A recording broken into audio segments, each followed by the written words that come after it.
Hello, Sion. Going well. How about yourself, man?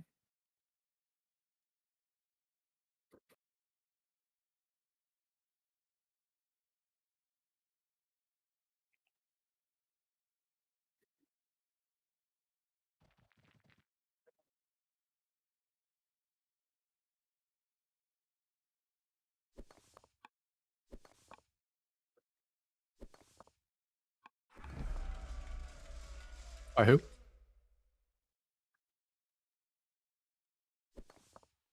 Okay.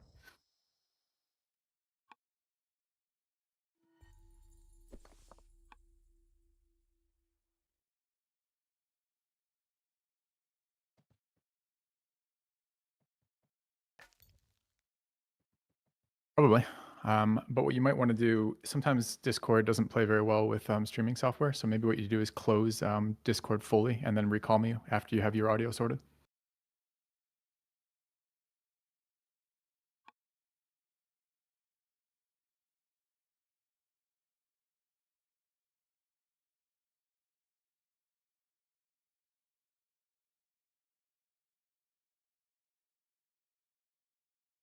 Okay.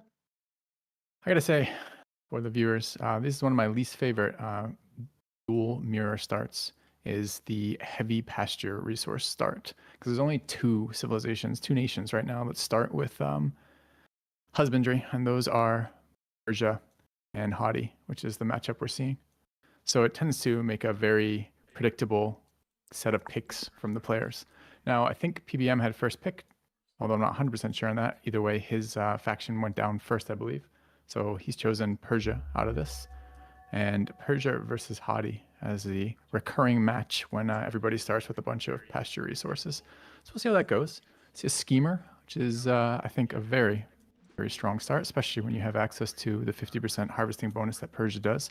I'd like to see, with the double scout that Persia's opened with, I'd like to see, and I'm already seeing it, a lot of harvesting out of PBM. That seems a very strong strategy when you have all these extra orders. Harvests are worth more than they normally are, and you have an extra scout, so you can go get a look at your opponent, nail some landmarks, but also keep these strong resources coming in. And they're playing simultaneously, so a little hard to keep track of exactly what's going on right now, but looking around, we saw the promotion on the Slinger out of Persia for anti-infantry, which is fairly safe, but won't help him if he runs into any of the other tribes. Just looking for that damage to three-shot things. And then looking at the other side of this, we've got what? Also a schemer leader, no surprises there. I think we're going to see lots of schemer starts in the later brackets, but we'll see.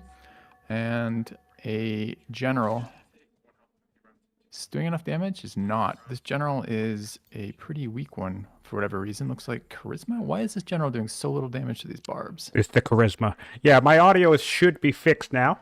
So I don't know who chose the map. I believe it was Ninjaa. Oh, actually, no, it was Ninjaa, I believe, who chose the map. And I often think when it's all pastures like this, 4 in the capital alone, I often feel like Persia is just a little bit better than Hadi to start with. But we'll see. There's different payoffs. Persia with the double military family, Hadi with the civics for everybody. Yep, and Ninjaa has already pinned the pyramids down outside of the capital, so he's keeping an eye on that, has the wonders pegged already.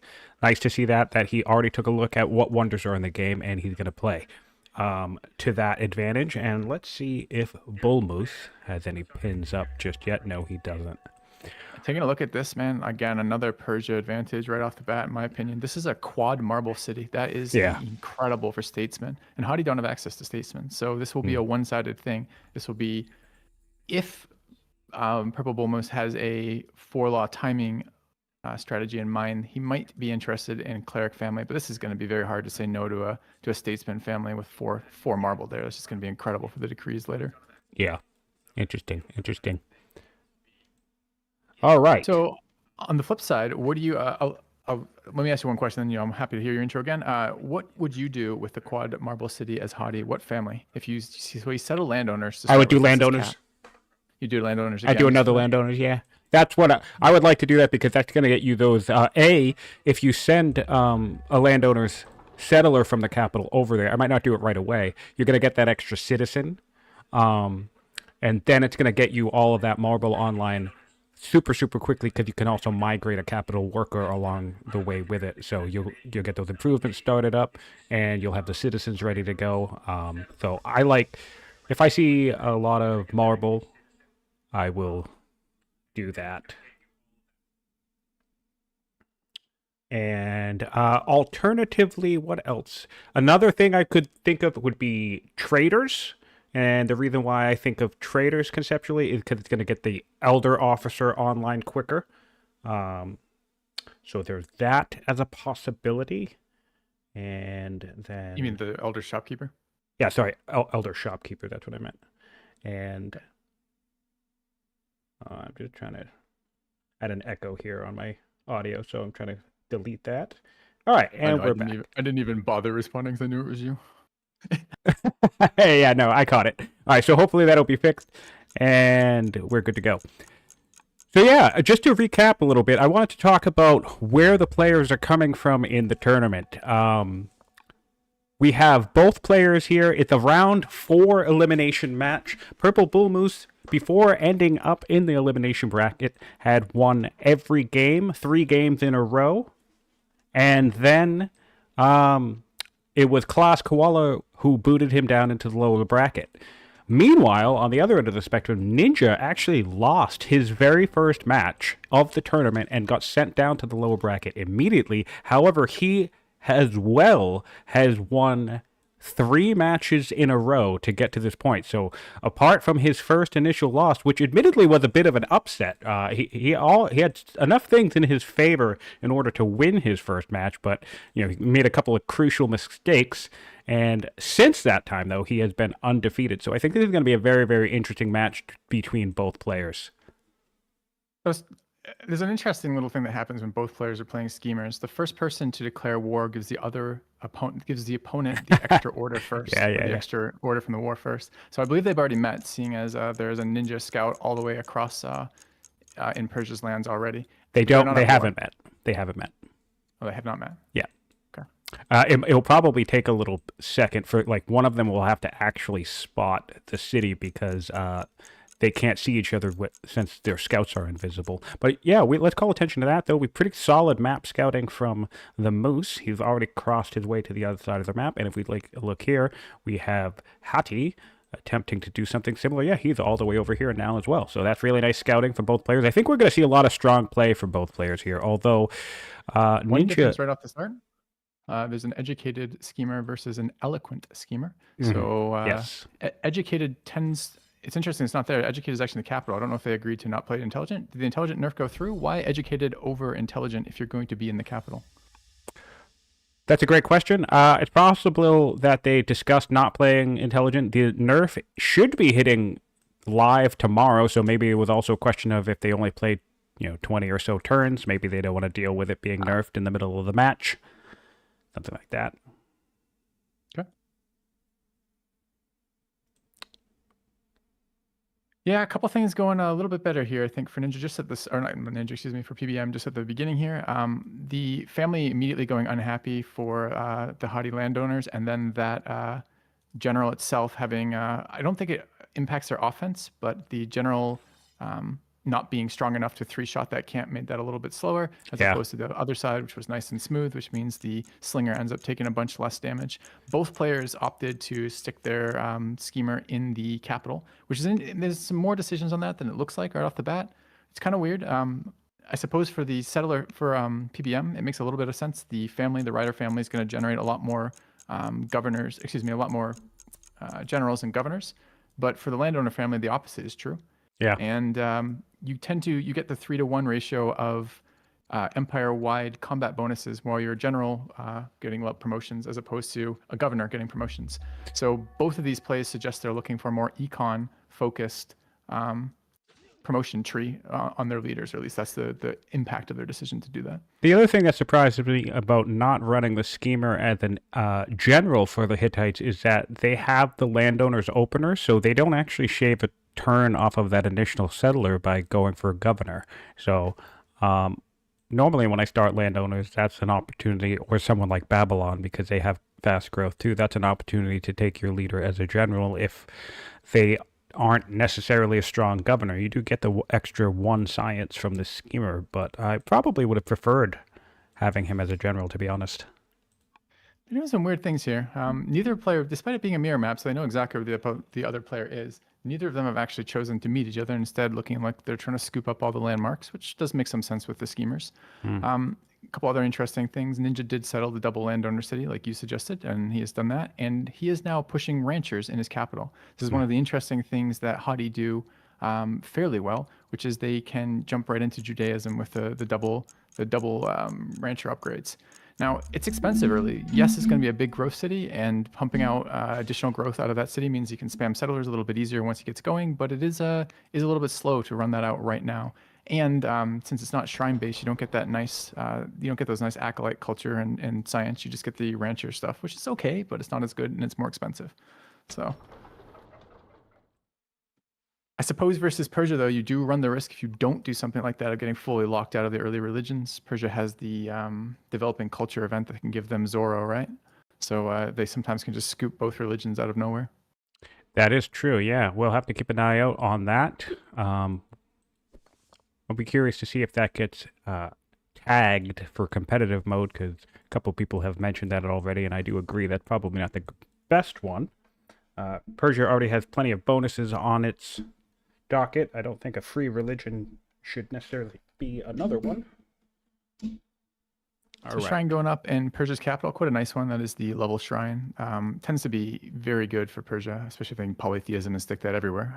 But no horses in the capital, although it is a rider city, so they will have access to horses if they want it. Yes. And camels on the border of both of those cities there. So some nice things to be done there too. Doesn't really look like a land consolidation map. Maybe looking at top left, there's some lavender. Top right, there's some lavender.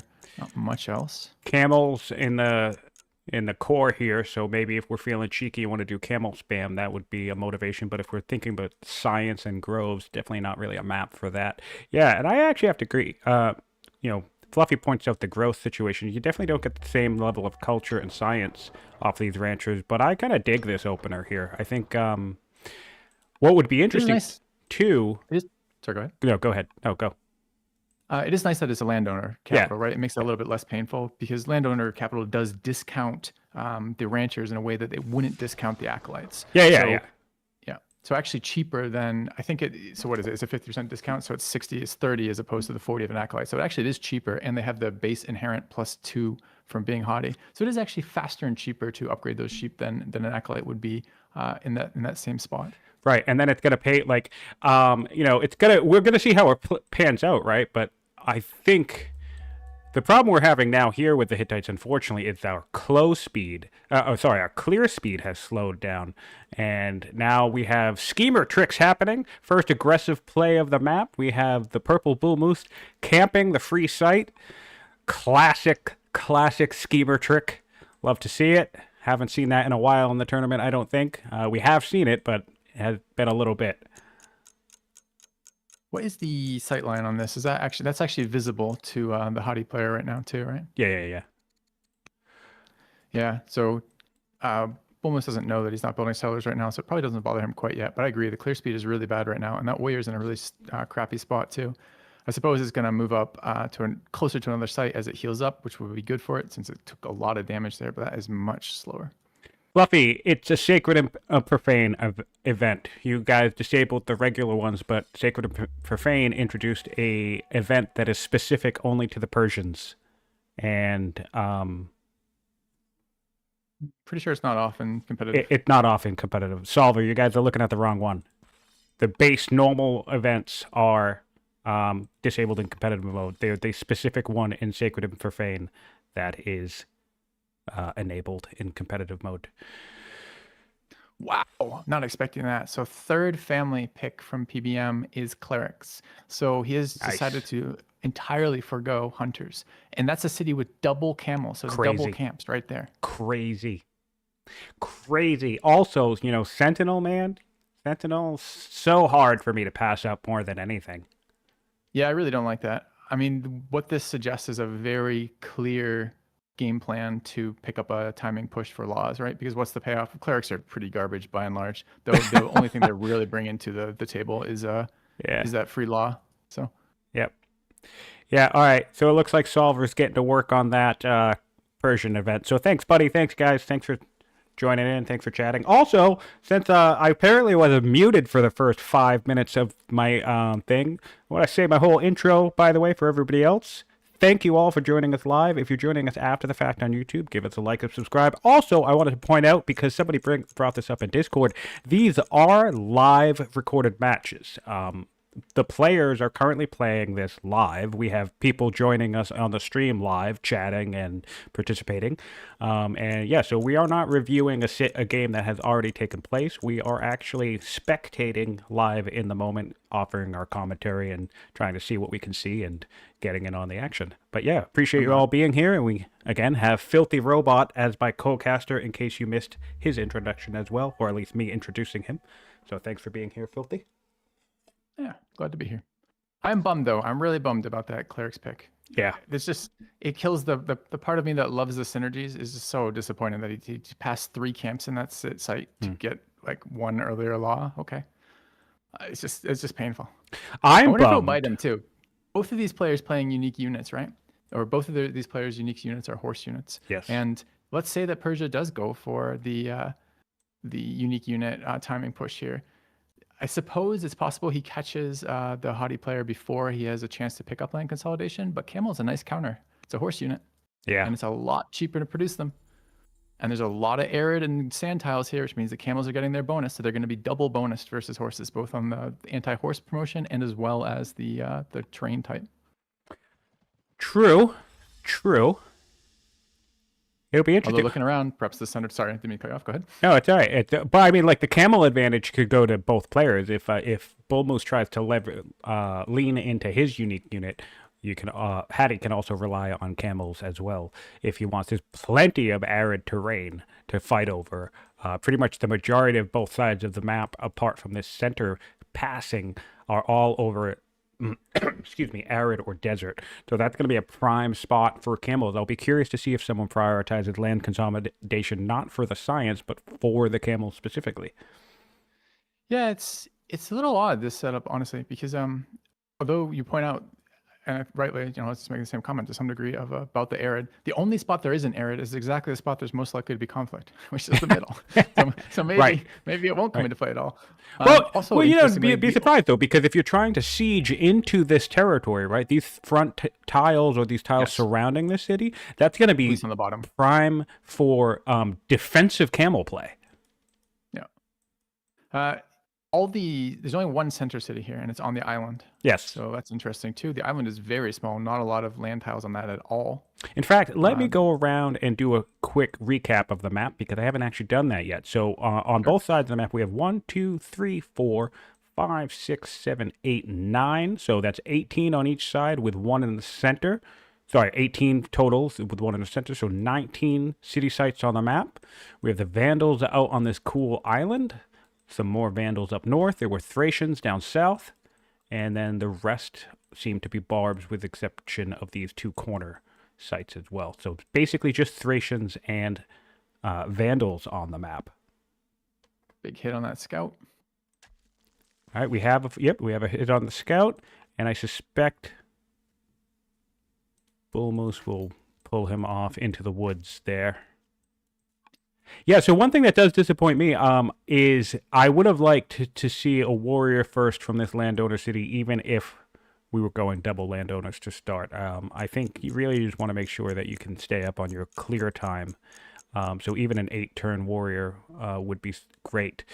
And that gives us Judaism in Kanesh, which is going to combine well with our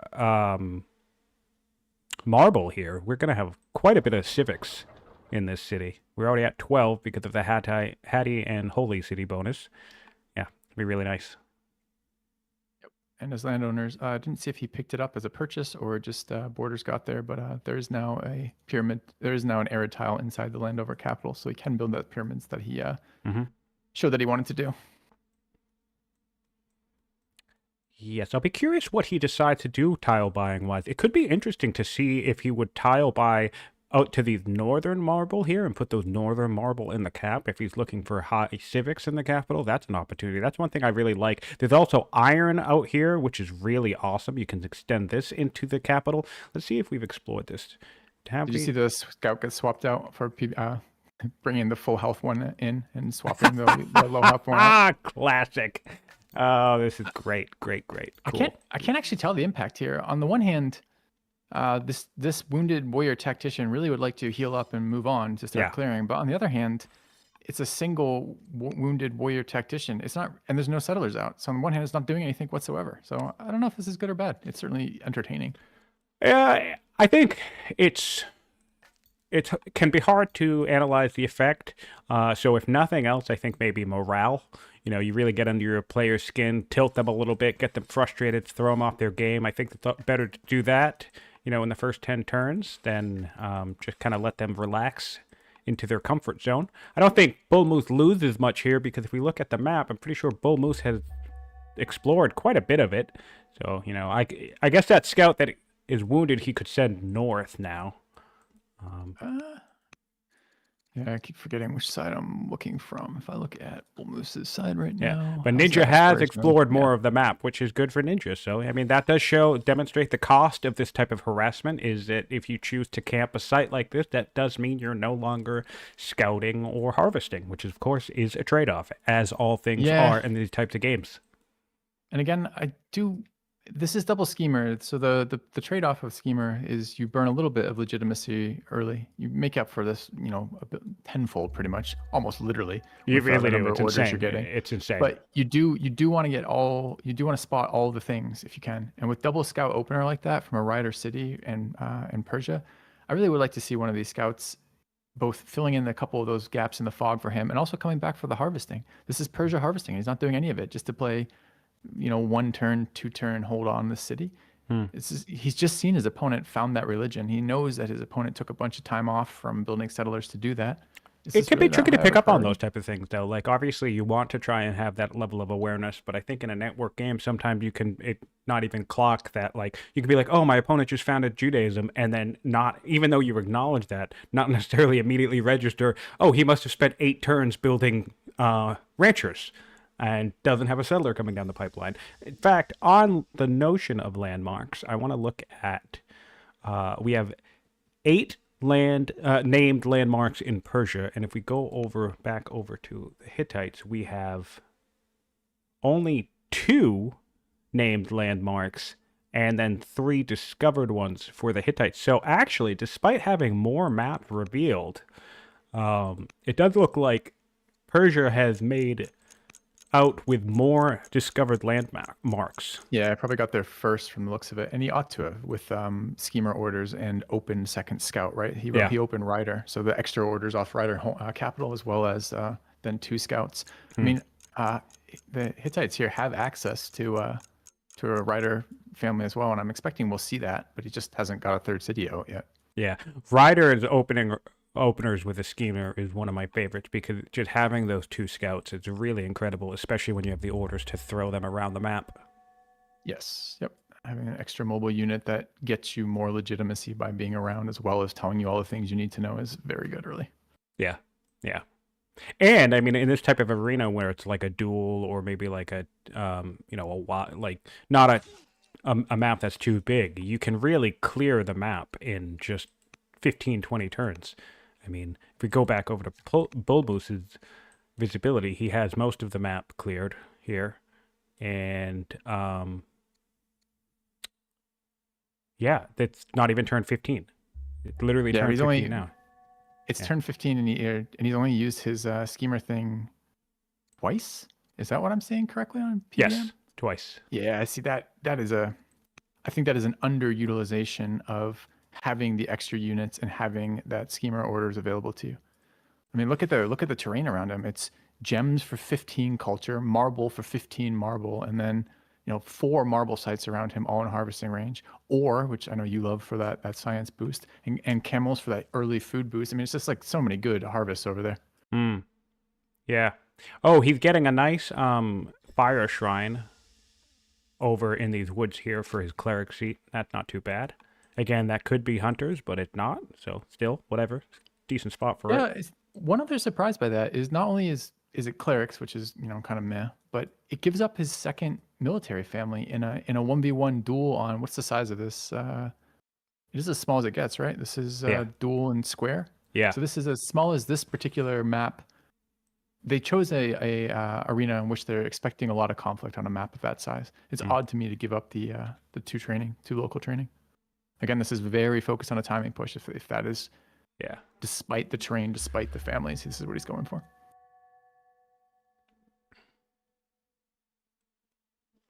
Hassan, you have to excuse me just for a second. I'll be back in a few minutes. Oh, we're gonna keep it. We have the tribal invasion here, Fluffy, that you were asking about. So it looks like we're gonna go for the 10 legitimacy, which is solid. The Thracians don't really have too much of a presence on the map, so we should be able to deal with those. Although it's 5 turns to the next military unit. I want to see how many military units Persia has. Oh, you know what? Persia's actually not. So no one really built a military unit right away. Interesting. Okay. Well, that's good. That's good news for Ninja, but he's still a city behind. He'll be catching up in a second, though. Yeah, he needs to clear a site to be able to fully catch up because Moose does have the site open with a settler 6 turns away, so he'll be able to settle that.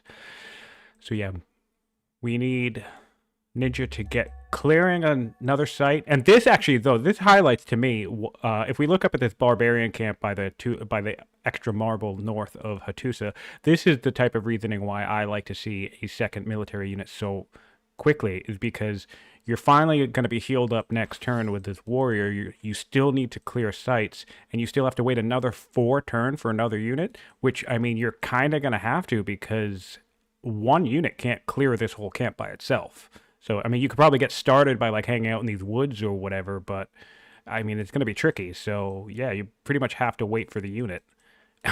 And we're pivoting to a stonecutter. Okay, nice. This is an interesting play from Ninja, because Ninja normally rapidly expands and tends to be aggressive, and he seems to be being more builder-uppy in this game. Yeah, it's kind of... There's so many things going on here. Like, why is he parked a worker on that free site just to block the scouts from coming back to it? Yeah, because he has a settler 1 turn away. That probably doesn't want to... I see. He doesn't want to backtrack for it. Go back to the whole... I mean, he'd be able to kill a scout, so I guess in that case it would be Moose deciding to lose a scout to deny 1 more turn of settler, so maybe I'd probably let that trade happen, but... yeah, interesting. All right, we're going to come here, and I guess we're going to see our riders. Yep, that makes sense. Hey. I guess it also does have the worker right in place then for that settle too. It's not quite as bad as I might be thinking otherwise. Is that an optional rancher? You said Judaism was founded, right? Yeah. He's just going for a 3rd rancher. I mean, I don't hate it. Look, they're 3 years to finish. That's also going to be science. So I don't really hate this. I kind of hate it. You're not going to... Why? So what would you build in this instead? Just out of curiosity. In that city? Yeah. I would build a settler. Okay. But we don't have a place we can settle yet. I would bank the settlers even. I would build up 2 if I had to, because you're going to want something better than a rancher later. And if not a settler, then another military unit to get clearing.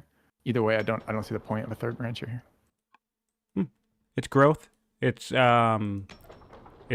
science. And yeah, I don't need a settler right now, so I don't hate this, because we're not gonna, even like if we built 2 settlers right now, I mean, sure, if we have settlers lined up, but then we're sitting on settlers waiting to build, and now we're moved on to building something else, whereas I'd rather get 1 extra science in 3 turns on turn 19, right? And then I'm still gonna build a settler in the time that this barbarian camp is cleared, and I'm still gonna have another settler. I look around the rest of this stuff though, and none of my other cities want to build settlers in this setup, right? My southern city wants to get these marble online as soon as they possibly can. But we don't need the settler. Never gonna have the pop. But what do you mean we don't need it? There's how many sites are on this map? We need the settler eventually. We're gonna need the settler in the near future. Okay. Yeah, at least from my perspective. Anyway, but it's a player decision. Let's see what comes of it. See if that 1 science is worth the 3 turns here. It is also the growth. I mean, the growth is not nothing when you're going to be spamming more settlers. I just would have liked to have seen something more immediate, I think. All right, we have. Oh yeah, and we're gonna get orders off of these pastures for Persia, which is always nice. That's such a wonderful ability for them. So we're gonna have a whole extra Fluffy, 2 orders in the capital. Fluffy with kind of an interesting comment from chat here with the maybe even a militia might have been worth it. Essentially, a very fast military unit to pop out. Yeah, literally a 2-turn militia in that capital. So if he's Yeah, short military, that wouldn't which be he bad, is, especially since we do yeah. need to clear that camp. So I could get behind that, tossing a militia into the rotation, because that would be done, and that can get you started clearing, and then your warrior from the southern city would catch up. Yeah, so I don't hate the idea of a militia either, since the current issue we have with the main reason why I don't favor a settler in this particular situation is because our issue is clear speed at this point.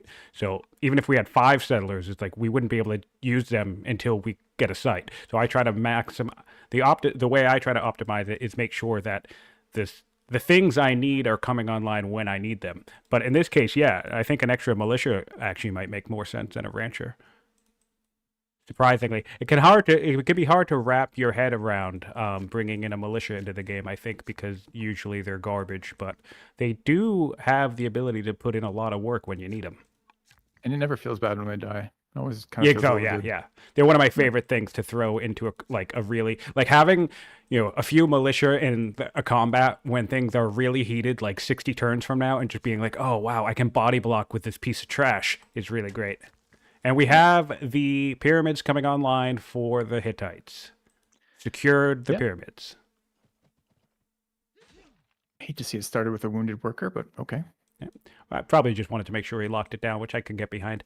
So yeah, this is actually a great example. So right up here, we're already starting to move up to make progress on this camp. And yeah, I think having that militia coming online in the next turn, because it would be coming out next turn, would probably be better than trying to come up here just with its tactician and start clearing on its own. Yeah, so monasticism queued for PBM here and forestry. Interesting. We'll see what they go for here. Persia generally suffers from a bit of early science problems, but I suppose with an I'm getting curious about this eloquent. Oh, but wow, the deep monasticism grab. I don't like that. I think I would prefer the. Why can't I? I'm looking right at it. Military drill. Yeah. Yeah, some odd decisions over here in this build order. I mean, so we see him going for the double acolytes. He's had one finish in his capital, right? And he's building the second one in his statesman city. Makes sense. Statesman city has that boost to civics, but he didn't improve any of the marbles along the way. Instead, deciding to get that that altar up in the cleric city, which doesn't seem that high priority to me. So I'm kind of surprised to see it over there instead of improving the marble.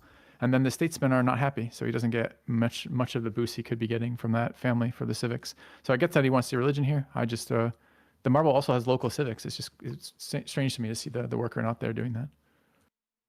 Yeah, that is interesting. I didn't even notice that he migrated that worker over there. I'm curious what's behind that, because I mean, I guess we don't have an order issue, so never mind. I was gonna say maybe get the camps online instead, but yeah, no. Getting those marbles online would make sense, especially because it was gonna supercharge your stone income, which is what you're gonna need in a little bit. Monasticism so deep though. That's a wild pick to me. That feels like a wild pick. If Ninjaa, I think it's a bummer that Ninjaa seems to be going so slow with his momentum right now, because I feel like if Ninjaa was moving at his usual speed, which tends to be quite quick, although we are getting spoked wheel, so I love that. That's going to be an issue for Moose, because we're going to have spoked wheel in 6 turns, and then as soon as this deck cycles, let's take a look here. I know what it is. Persia doesn't have stone cutting. That's why he's done that. He doesn't have the turn. So he's going to go. He's going to go 16 turn monasticism ahead of stone cutting. Whoa! With 4 marble in his cleric seat. Yeah, no. Okay, so this is why. I mean, you got 2 options down here. I would like to see military drill, but or grab administration here as a cycle to stone cutting quickly, especially because you have so much marble. But I think military drill would be the play here, because that's also going to get you science, right? Officers is science. So I think. Are we talking about people at cross purposes though? Oh no, you're talking Persia right now. I see. I'm talking Persia. Sorry, I'm talking Persia. Yeah. No, my bad. I was for some reason I was thinking of Assyria. I'm like, they already have military drill, but no. Oh, and actually, let's do a quick wonder check. Yes, we got the pyramids, Ziggurat, Oracle, Hanging Gardens, Ishtar Gate would be one to watch out for. Jebel Barkal would be one to watch out. The museum is in here. Circus Maximus, Pantheon, Hagia Sophia, and of course, the Heliopolis with the crown jewel Heliopolis. of any game. Yeah, I know. I can't remember. Have I asked you this one already? Would you still prioritize Heliopolis over any other wonder if it was a half order instead of a full order per shrine? Oh, I don't know. That's such a it that's such an interesting question because it depends on the arena. Like duels, it's like I've been surprised that we've seen as many matches that we've seen where Heliopolis has even become a factor. To be honest, That's strange. I'm not at all surprised by that. But in my experiences, games just end quicker than they've been than they've been ending. I don't see games go long enough for legendary cities and other stuff to come into play. the solo tactician play is on Hadi is insane. Is he gonna lose that warrior? He won't lose it this turn, but he's going to have to back off, which is unfortunate. Yeah, I mean, and it does killing small amounts of barbarians without full clearing it just like supercharges the camp, right? It just makes them spawn units faster. It does, yeah. It does. For those of you who aren't aware, if we look here on this tooltip, we see 11 years to build the next unit, and it says paused. The reason why it's paused is because this camp is effectively, quote unquote, full at the moment, right? So as soon as Ninja kills one of these units, and we'll try to see if he does, this timer will go unpaused and it'll probably jump down to something like 8 or 7 years. So if you can, and again, as long as it doesn't get your units killed, once you have access to a camp, it can be a good idea to try to kill the camp first, as long as you're not taking too much damage, or of course, having enough units in the area to be able to deal with that. Also, he's getting tribally invaded now, by the way, so he's going to have to send one of these warriors over to deal with these Thracians. I hate this monasticism tech so Me too. much. Yeah. Well, both players are having a rough start. I think BullMoose is making some interesting decisions, and I think Ninja is kind of having himself in a little bit of a bind. But fortunately for Ninja, I think Spoked Wheel is going to fix his problem. Mostly because it's the free heavy chariot is going to fix his problem.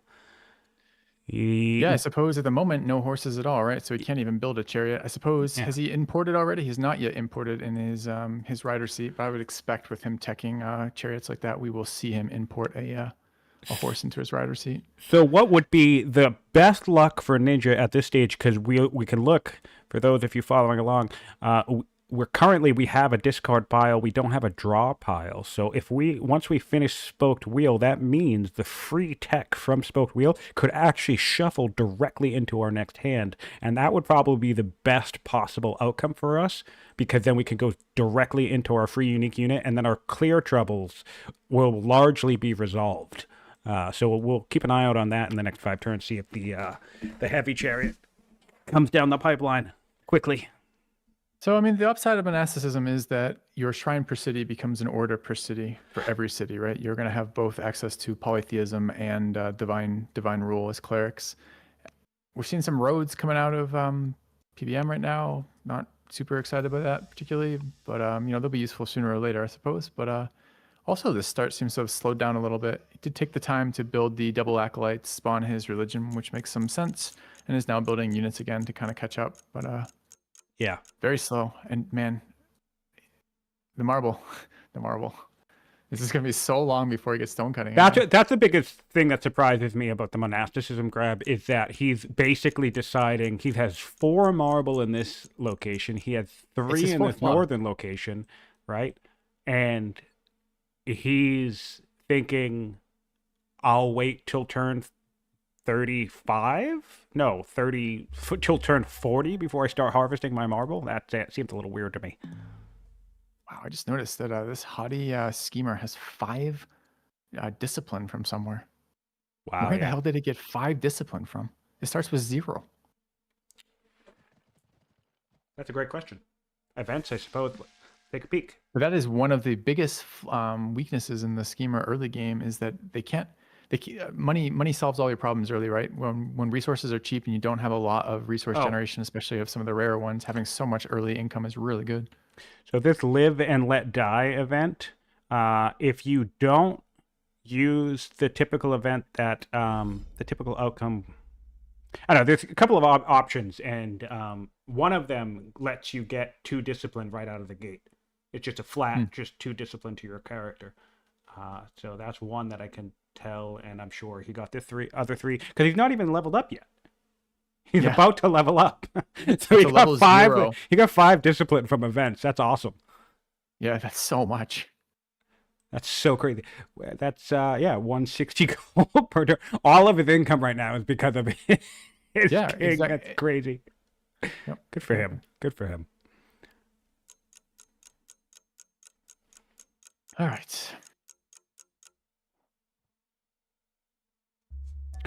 Rinchwin saying, this looks to me, and I think he's probably talking about BullMoose here. He says, this looks to me like what happens when you go into a game thinking, I'm going to get 4 laws, and then you don't adapt to what you see. And sure, yeah, probably one of my things for myself this tournament that in some ways is a weakness is I haven't been doing a lot of practice.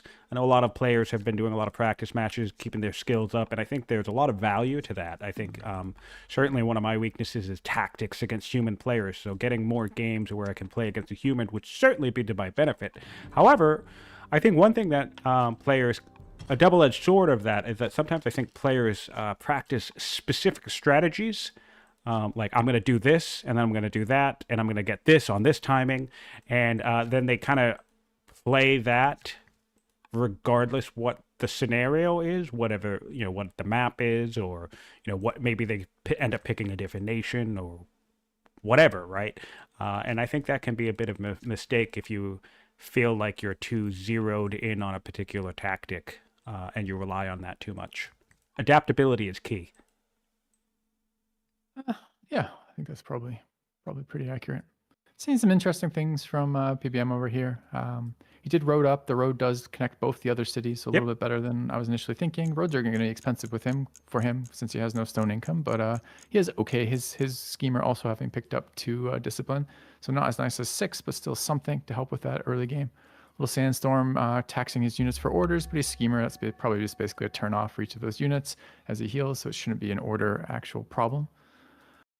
Back on Hadi's side, some Thracians wandering around inside Adana, Nice. but we're out next turn, and he is making progress on this camp. It looks very inefficient as camp clearing goes, but it is getting the job done slowly. It's The crazy. schemer Moose scouts are already so has hilarious. 3 laws activated. It's wild. So yeah, he will be on his 4th law. Or actually, let's look at the civics output. Yeah, he'll have his 4th Yep, law he by the definitely time will. monasticism finishes. That's something else. Great. His capital will be developing too, but that's his only source of horses, and it's not like he's going to have like barracks is up, So they're going to be slow builds if he is looking to immediately start producing his unique unit. Yeah. Well, hopefully he'll do a quick pivot to stone cutting after, and he'll get some high civics income online, and maybe he can rush a few out if he's trying to go for something quick. Yeah, quick pivot to stone cutting after his 16-turn monasticism. Mm-hmm. Oh well, it'll be good if he can actually harvest stone in this game. Now, on the other side, maybe is his scout over here harvesting? Oh no, he settled the other marble. Man, I almost would have liked to have seen him skip that seat and gone for more. Man, what is this? Why is there another? Why is his 4th city a cleric city? Why? Well, that I understand that. He's going to have monasticism by the time pretty much that gets settled, so he's probably going to go for a Oh, I see. He monastery. actually wants the monastery yields. You're thinking the double, the 2 to 4 is what he's looking for here. Yeah, I suspect. Actually playing to a cleric. I don't even know if I've seen that bonus apply to a cleric yet. So that would be Yeah. exciting. Yeah. I mean, like, if you get it early enough, I suppose it's not bad, right? It's just the thing is just so many ways to make all of the other families pay off easier, faster, apart from that law timing.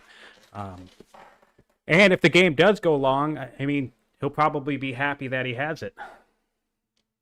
Yeah, I guess I don't know. I guess I am curious now to see the impact of that because I think I would have put any city that wasn't clerics there. No, I Well, wouldn't have founded clerics at all. But if I had, I would have put something else there because I would have seen the marble as a way to either push officers faster or potentially stack civics again with another city, right? Like, so I would have othered statesmen or riders that for sure.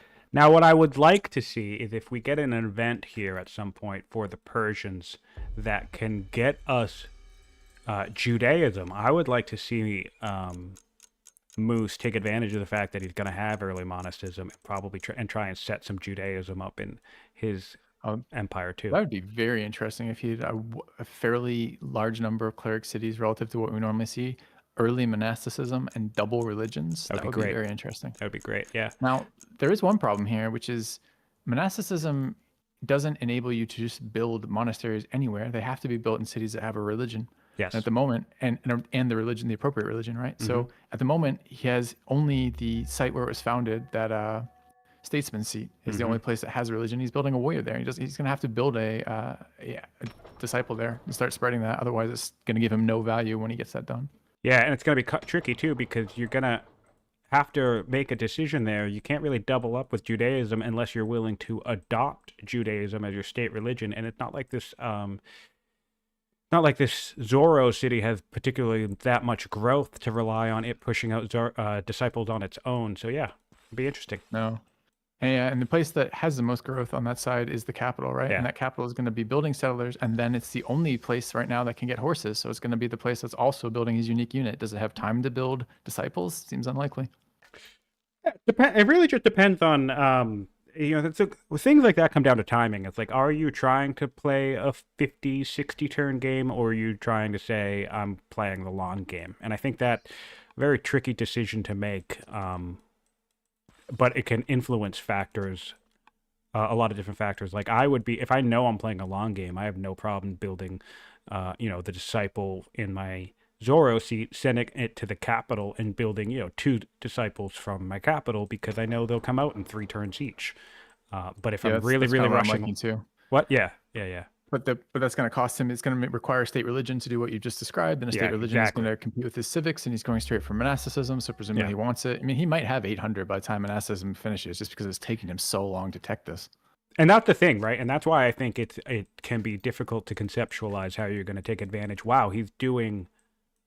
Okay, I didn't notice that. I think I'm now picking up on what you noticed. I noticed that he marked this northern site as a cleric city. I didn't realize that he also settled this city as a cleric. So he's aiming for 3 cleric cities to his riders and statesmen. But if we quantify this bonus, that bonus is 2 science per city, right? Yeah. That's what that is after you built a monastery. Yeah. Is that really that exciting? So we're going to give up our military bonuses in a duel for forget not founding it. So let's say we've already taken clerics. Just even the continual placement of these cities, like the statesman cities are great to have a bunch of too. It's an order per city, and as well as additional civics for the entire empire. And the rider cities, of course, are his military city. Mm-hmm. Every one of his units he's going to be building eventually is going to be some sort of horse unit. There's 1 million camels here. There's 1 million elephants on this map. His unique unit is as a horse unit. It's a little. I mean, the northern one, sure, I get it, but he's going ham with this migrated worker, man. Though I gotta tell you, I don't know what the statesman worker's doing it all the way up here, but has not returned to the statesman seat from where it was. Yeah. And that's interesting. He's kicked out, told to explore the world before he'd be welcomed back into the family. Maybe coming up here to build yet another shrine, probably the ocean shrine, get that a little bit more income coming online. Fascinating to me. Fascinating. We do have a cleric worker down here that we could have healed up and done that with, but I guess if we want the shrine online in time, then it is technically quicker to do it this way, I suppose. Yeah, but is it that? I mean, no, I'm not saying his statesman seat again. His statesman seat needs to build the disciples. Is it now going to build a worker on top of that? Yeah. All right. So we're 1 turn away from spoked wheel for our Hittite friends.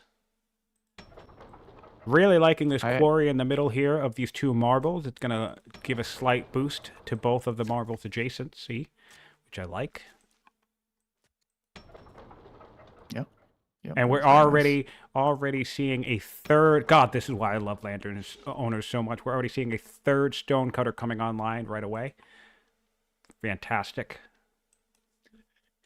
Yeah, although Stonecutter is one of the easiest to get online, even without that bonus, but it's not Yeah. going to hurt here. And honestly, the limiting factor right now for the number of marbles that he has specialized is probably his population, right? Just doesn't have enough citizens at the moment. Exactly. And But we already seeing festivals? Not yet. yeah, he Oh, it's could spam it. autonomous too. 2-turn festivals. Yeah, he could spam a couple That's turns. Zenobia who made that decision. There was Yeah. no part of that. Ninja made no part of this Oh, we have decision. Zenobia. We have automation. Great. All right. Yeah. So, wait a minute. Wait a minute. Let's see if we have some good options with her. Can we put her anywhere fun? I guess not. I haven't seen a player lose a city to tribes yet. I don't think we're going to see it quite yet here, but the Thracians made a good gamble here. If that ware hadn't popped out, maybe we would have. All right. We are going to get our 4th Hittite city online on turn 25, it looks like. And that will catch us up to the Bull Moose. And the Bull Moose has a settler coming out, but no site that's cleared yet. He should be able to get this northern barbarian site in a decent amount of time. So Hittites will still be a little bit further behind in pacing there. I really hope that the Hittites bring this iron into the capital. I think that'll be a nice grab. Yeah, odd to not see a second military unit yet out of Persia. Now, one bonus to this cleric seat is she does have, there is a brave zealot leader of paganism who's in love with PBM's king. Fantastic. And the clerics have already swapped as a family to paganism, which means he's sitting at 300 standing with them, which means that warrior will be nice and strong coming out of Arabia there. Yes, So indeed. And we are going for that shrine in the northern cleric city.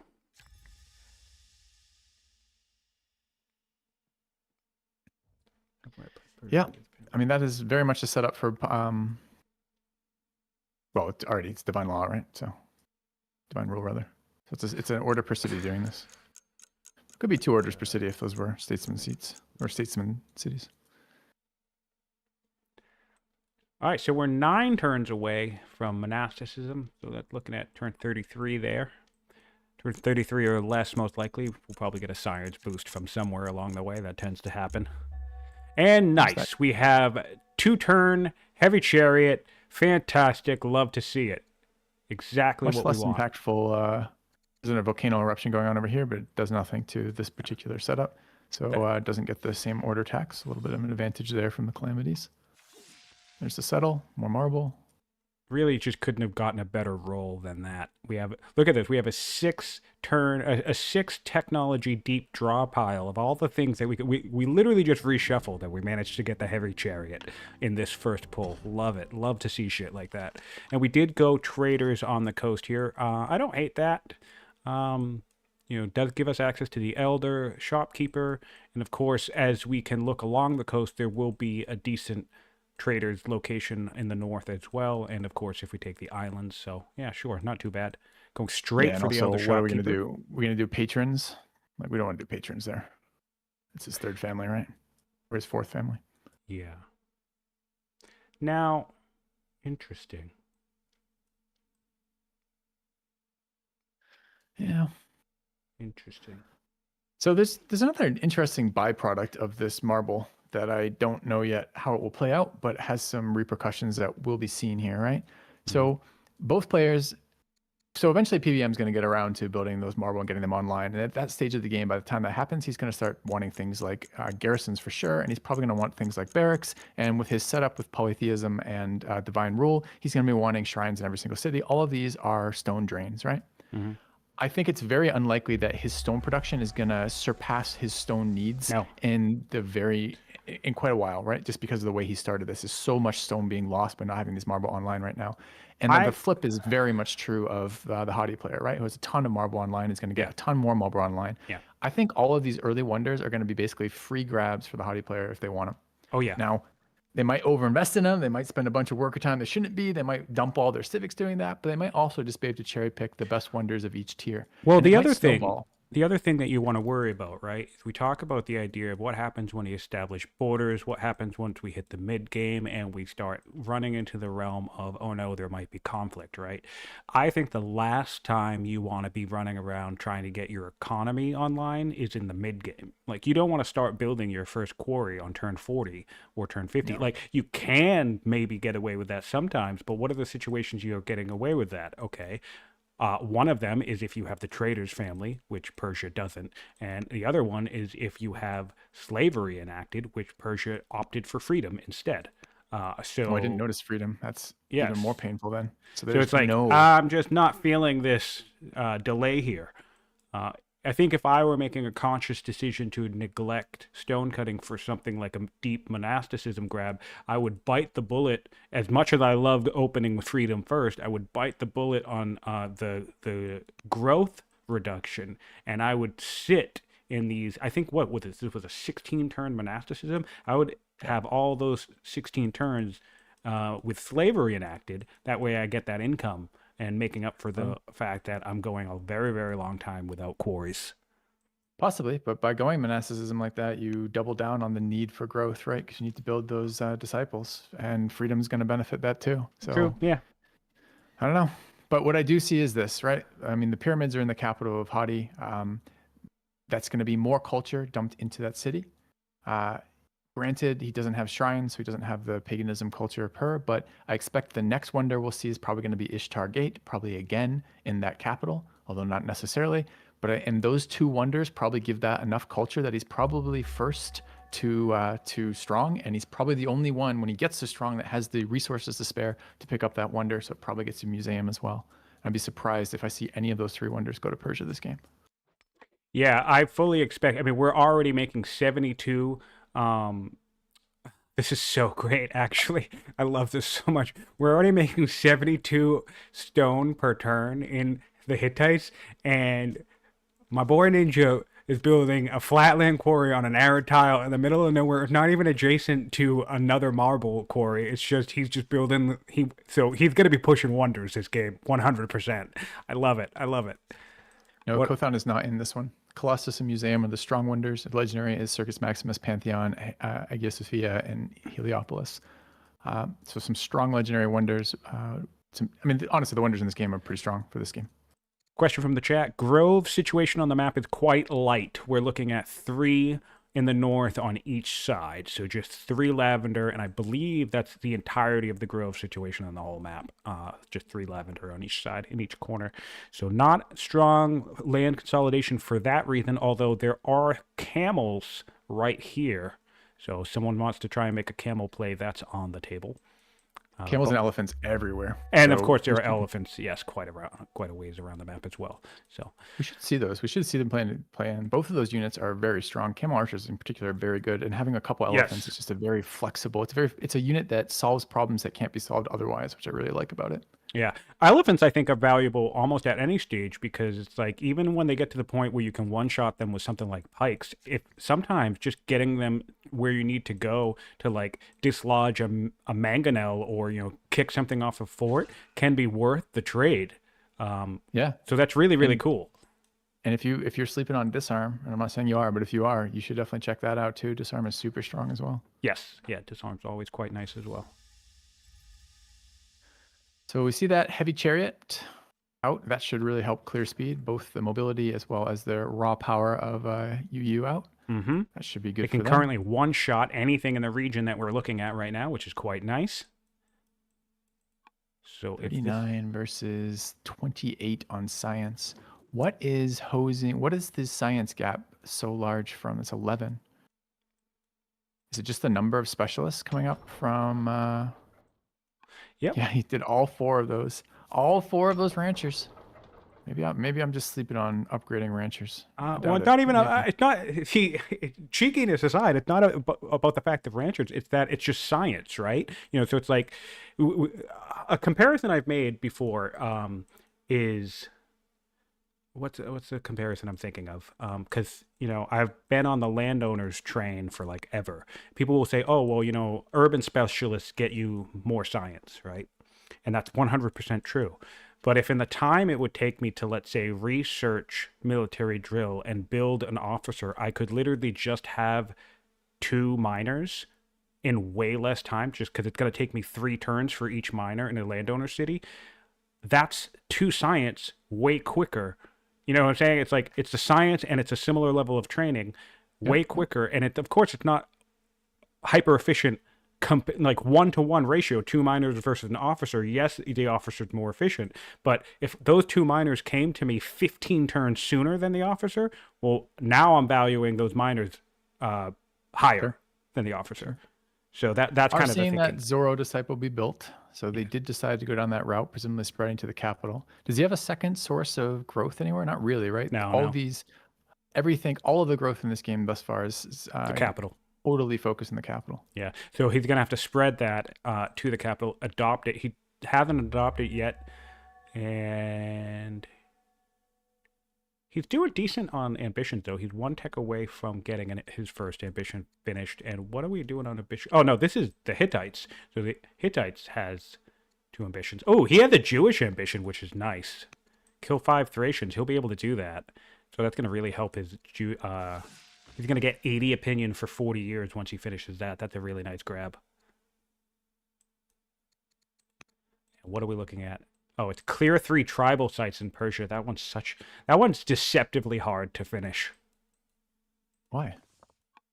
Because sometimes you die before you actually clear 3 tribal sites. Because look at the timing on that. We've already cleared 2 sites. We're about to clear 1. I mean, I guess we got it early enough because we got credit. But sometimes what happens is, like, you settle 4 cities and then you get the clear 3 tribals. And momentum and timing wise, sometimes you only have like 20 turns left to do it, and maybe you're just not clearing fast enough. I see. I think he'll probably manage it this game, even with the limited clearing forces he has out there. So what are we looking at unit count right now for each player? Looking at left click to hide. Heavy chariot, 2 each. 3 warriors. Heavy chariot, 3 warriors on the Hittite side, and look on the other side here. It is 2 warriors and a slinger. Okay. That's going to be quite a difference with 1 6 strength chariot running around. Yeah, the Hittites are currently ranked as stronger. Both players have built 2 units, but that heavy chariot, which, by the way, fun fact for those watching, the Hittites actually have the fastest possible access to a 6 strength unit of any nation in the game, as far as I'm aware. Just getting... it's 300 science total for them to get spoked wheel and get their heavy chariot online. So if you have something cheeky like a scholar, you can just do a quick double cycle and get yourself a 6 strength unit within 300 science. Yeah, not too bad. Zenobia building festivals. I mean, you don't really hate it when you're sitting on a triple marble city. You don't really hate it. Now she's doing fine. She's doing fine. We already have 36 civics in that city. That's so awesome. Yeah, it's going to be very powerful. It's a little bit of a bummer that's not a capital or one of the families with a project you're very interested in, but it's still going to be useful somewhere. Yeah. Well, and the other thing that's nice about sometimes when I have these early 2-turn, 1-turn festival type deals, it's actually before we rank up to developing, I actually don't hate, not even just for the growth, I don't hate cranking out a couple of them at this rate, because it's also that extra culture very quickly too. So that's not too bad. Projects are so interesting. Speaking of culture here, take a look here. So, I was just talking about that wonder, which hasn't kicked in yet, just finishing the pyramids next turn. But if you look at Hattusa, it's 19 years from developing still, because ranchers don't give culture. Mm-hmm. If you swap over and look at Parsa, that's the power of that acolyte, that early acolyte, right? Yeah. Also, there's a religion there, though, paganism. There's that too. Oh, sure, but that's the point, right? Zoro requires the acolytes and requires paganism, and Judaism, despite having, him getting that super early and ahead of it, doesn't give anything along the way. You get the rancher, but you don't get the acolyte, right? And you don't get paganism. So, all right. So BullMoose is just about to clear his next site, has a settler banked on the way, ready to take care of it. And I'm really curious here. Oh, wow. It looks like we're not going to be that far behind our timing after all. With the Hittites, we have the heavy chariot and a warrior in the region. This should be able to... Is that enough damage? We need 13? All right, we won't be able to clear next turn, but that's all right. So we'll probably settle our... What's this? Fifth city, just about a turn or two behind BullMoose. So that's some pretty solid catch-up there by Ninjaa. Yeah. And we'll see. 5 years in this monasticism. He's behind by about 10 science right now. 10 science a turn. What is the actual cumulative right now? If we look at that, I think it's going to be quite significant at this point. Yeah, well, take a look. Take a look. Yeah, I'm doing exactly that. About 130. Yeah, 130. So actually not that significant. What is that? One of the first texts is 100? Yeah. It's about 2 stone cuttings. Yeah. Stone cutting and a half.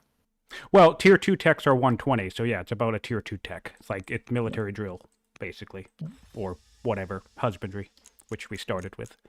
Yeah, so I think this is shaping up to be a decent, start. I mean, certainly I think players have made some questionable decisions, but I mean, I'm not going to sit here and nitpick everything. I think overall, both players are doing decently enough. I think BullMoose is sitting here focusing on some science in certain areas. He's building another acolyte, which will be ready by the time monasticism kicks online. So I think his hope here is that he can kick it into gear with his monasteries and then, oh yeah, for sure, leapfrog in science. But I just really like this comparison happening right now because how many let's do a specialist comparison. I haven't even looked at that. We're looking at 7 specialists in Ninjaa's territory. So this is another thing that I want to talk about too, because again, for all those people wondering why I have such a crazy obsession with landowners. So this is 2 acolytes, right? Which, yes, are urban scientists, specialists for Persia.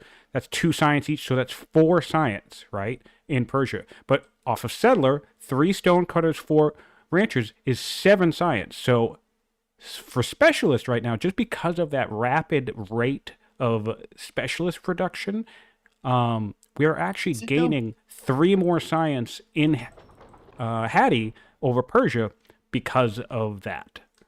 Is it because of that, or is it because of the fact he doesn't have stone cutting? Because I feel like he would have about, I feel like he would have almost equal number of specialists if he was. Well, no, because if we look at, I mean, perhaps because of the festivals, yeah, sure. I mean, there are other factors that play into it. I'm not saying it's just only landowners, but you're going to see numbers like that quite often, where it's like one side of the map all of a sudden has like 9 specialists, while you only have 5. And when you try to figure out where those extra specialists coming from, well, it's landowners churning them out, because also landowners has inherent extra growth, right? So even this marble site down here that's spamming Zenobia, spamming the festivals, it's also getting an extra 2 growth per turn because it's landowners, which is small but not nothing. No, it's not nothing at all. Yeah, elder shopkeeper straight out before a worker. Love in the trader seat. It's certainly interesting. It really is interesting. What I would have done here, honestly. The thing I dislike about this is that we have a really, really solid governor. We have 2 now, actually, but when we started, this cruel one was there. And I would have slotted him in right away because that would have shaved 2 turns off of the elder shopkeeper, and that would have cranked it out a little bit quicker. Or I would have migrated one of my cap workers to start working on these marbles, because 1 or 2 of them would be finished by the time the elder shopkeeper was done as well. So I'd probably crank up that efficiency a little bit myself. I guess it's just the raw science he's interested in, huh? Yeah. Off the shopkeeper. I mean, shopkeepers are excellent, but they're excellent. They're great. It's the science. Tend to like, yeah. Well, you think about this, right? This one elder shopkeeper is effectively a monastery, better than a monastery, really. Yeah, it's not that I dislike the specialist. It's that I'm surprised it's the very first thing before a worker out there. Yeah. Especially in a triple marble city again. Like, how much faster would it be if he just, developed a couple of these marbles and had the local civics? All right. Naturally, what are we looking at? Camels.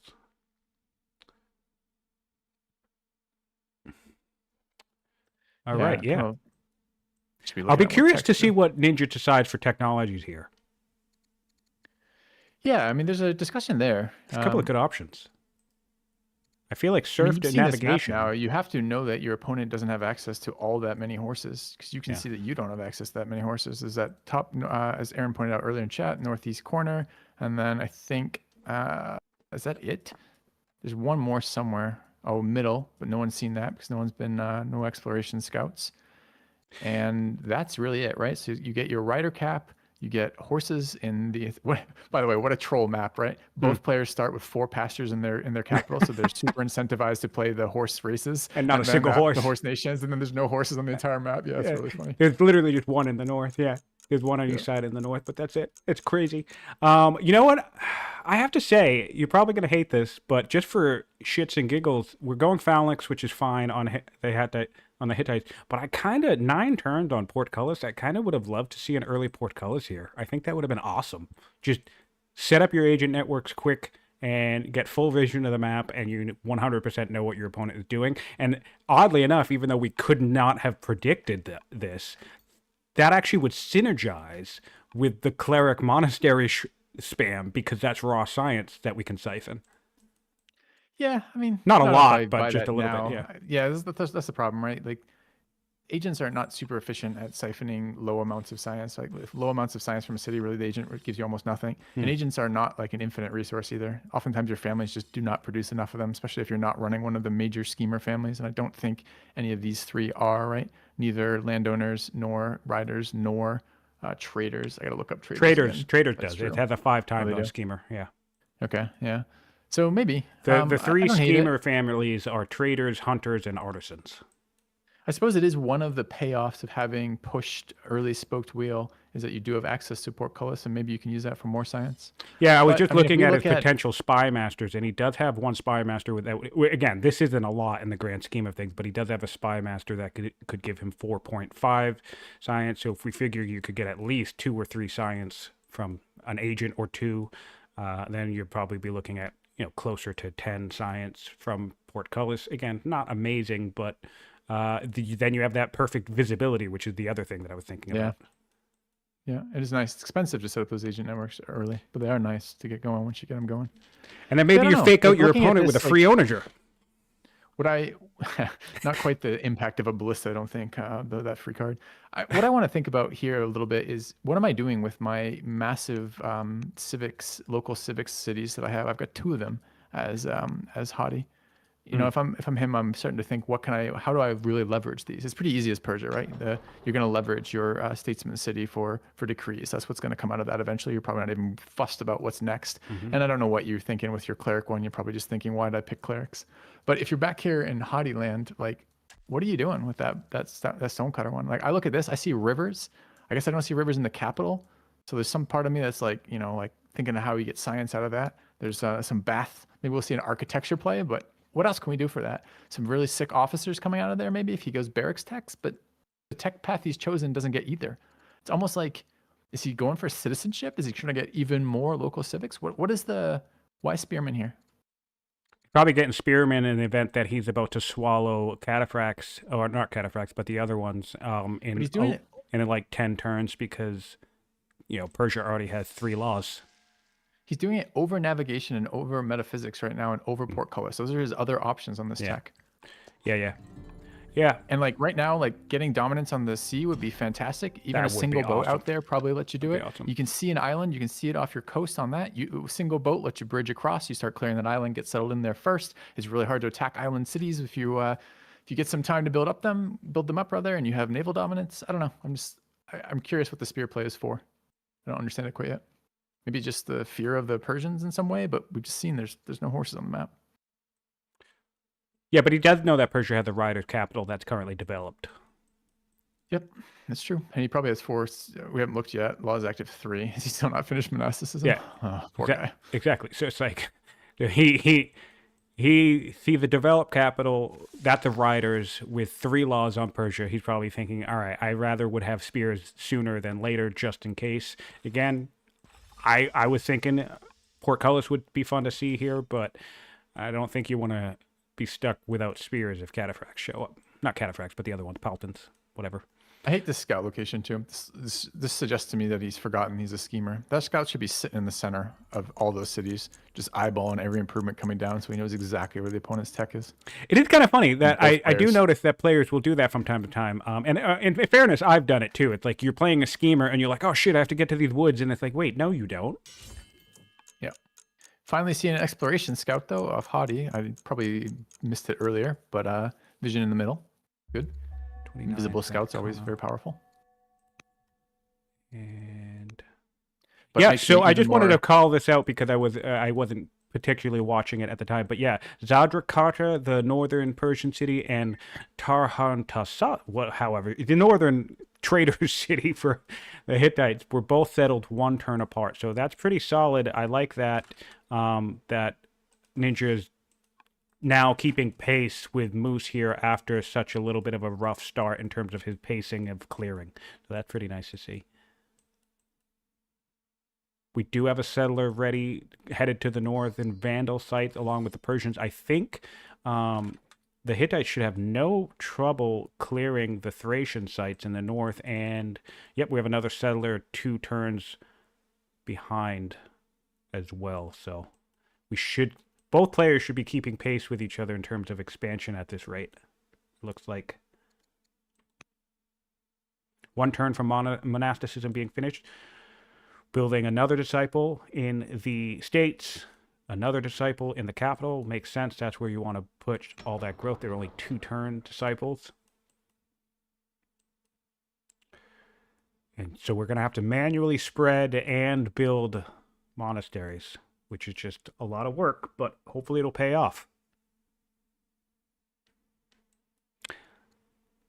Now let's do an air check. We have a loyal judge with 6 discipline for the Persians. That's not quite nice. And we have a 15-year-old philosophy student, 1 wisdom, 2 discipline for the Hittites. So I'm thinking that schemer into judge, definitely looking at a strong law play. Probably hoping that we'll get 7 laws in the time frame that our judge gets online. So then we can upgrade those citadels. We're going to have to worry about culture in the capital. We're 52 turns away. So We have to worry about stone. We're making 4 stone a turn. True. Although the culture in the capital, now that we're having monasticism, that's not going to be an issue because the culture we'll get a monastery in the capital in no time. And I would not be surprised if he opts for mythology as well. That'll be a decent grab.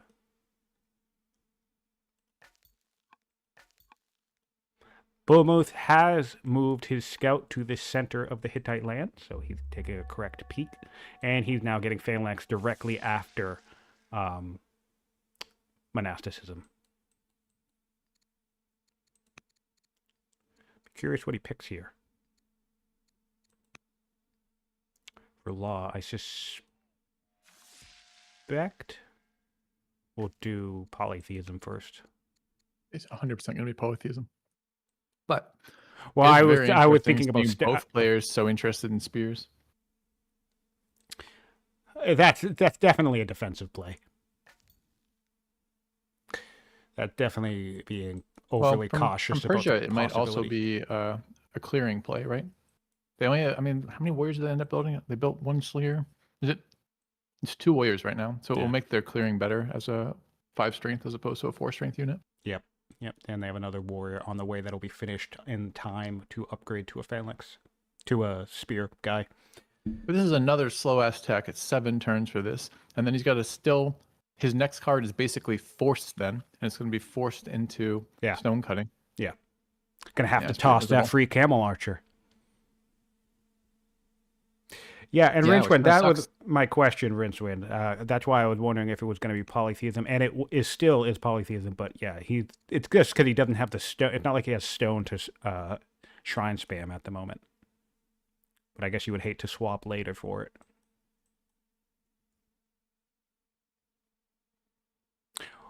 Well, let's look at science again at the moment. We're on turn 32. So BullMoose has 31 science on turn 32, so he's right around the pacing where I'd like to see in terms of minimum pacing compared to our good old Ninja, who is at 44 science on turn 32, which quite frankly for Ninja seems a bit low. Ninja is someone who tends to skyrocket through the science plays quite quickly. But I mean, still, 48 science now actually at this point is still quite solid. And again, he has had the science lead, which puts him now at nearly 200 science above BullMoose at this stage in the game. Not insurmountable. Monasteries can claw back that deficit quite easily, but should be interesting to keep an eye out on. Our gate queued up as a pin for Hadi. No surprises there. Yeah. I think it tells you something. It gives you information when you drop a wonder early and neither of you are Egypt and your opponent doesn't respond with one of their own. It suggests their stone income isn't very good. It tends to otherwise be a bit of a back and forth unless there aren't good wonders early. Yeah. Well, let's see. What else for the weak wonders would be worth a grab? I think Ziggurat could be worth a grab here. Hagen Gardens honestly could be quite nice. Not always a high priority wonder, but if you have the stone flying around, then sure, why not?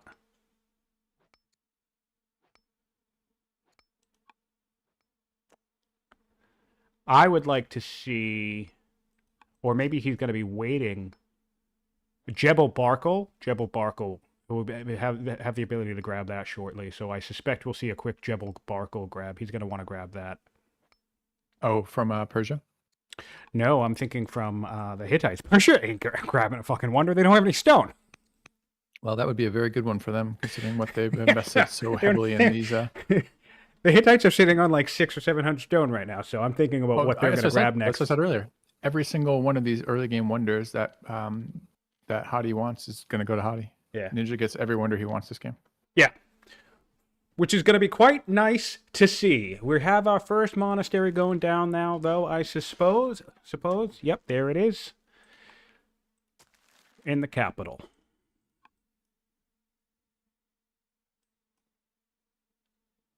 All right. Rider Rush Cult. What does that mean? Oh! Okay. Interesting. I have a sneaking suspicion what's going to happen in the north here, based off of this tooltip. We have a tooltip that says, or a notice that says, Rider Rush Culture. I would not be surprised, since we've been able to glean that this map sucks for land consolidation. I suspect we're going to put a rider settler in this city, and then our BullMoose is going to put a shrine, one shrine each, on both of these, on some of these groves, and get himself to develop culture instantly. No shot. You think he's going to, after having... Oh, it's not land consolidation. For some reason, I thought he just hard-tech land consolidation. No. You're probably right. He's got to put a shrine on top of the grove and delete them for the 50 culture. Yep. That makes a lot of sense. Yeah. And honestly, that's not a bad play. It would be really cool to see. I mean, I guess we don't have the shrines for that in Hittite land, but it would be really, really cool to see that. And actually, good old Heavy doing heavy things. We're going to clear this site and settle it faster than the BullMoose. I suspect we'll force march this settler into this region. Oh, boy. Fun fact, you don't know this, because you haven't hung out with me enough, but the Hittites are my favorite faction in the game. So it's always fun to watch them get played. Is that because they have landowners? That's a huge part of it, yes. Yep. Huge part of it. Makes sense.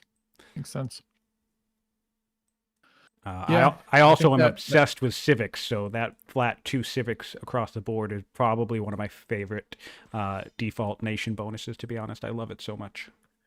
Yeah, I actually find the chopping to be really nice too. I don't know. Oh, the chopping's insane. The chopping's awesome. Yeah, I don't know how it works so much in the network stuff.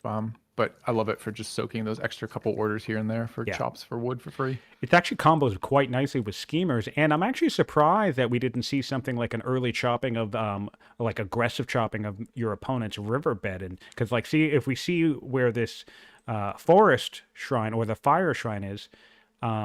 Hattie could have cleared that whole forest out and before it was settled and denied that location to Persia. I did that to an opponent once. It was awesome. Yeah, and they have 650 wood, so they've certainly been shopping. God, I love this faction so much. Which actually has done quite well in the tournament. I think of all the Hittite games, not including one of the matches where both players were playing the Hittites. So I'm going to count that as a win for the Hittites since it doesn't really matter because both players were playing the Hittites. So outside of that game, all of the matches the Hittites have been in, the Hittites have won every match except one. So Sorry, I missed the first part of that. How many have they been in? I think about 4 or 5. Okay. So not a lot. They're not one of the larger picked factions, but they do quite well.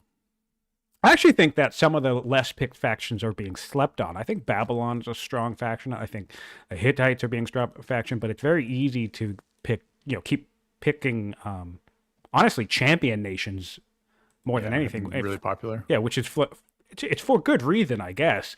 But I mean, I think Babylon, Hittites, Kush, I guess Persia, but Persia's been picked a lot, and they have an abysmal win rate, which is kind of funny to me. I think they struggle a lot with the early game science like this. Yeah, that's probably it. Yeah, and I also think yes, it's really hard to pass shrines for stone cutting early.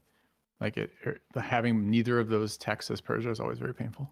Yes, it does look like we got a science event for Persia because now Phalanx, which was just a moment ago at 7 turns, is only at 2 turns. So it looks like we lucked into a decent science event.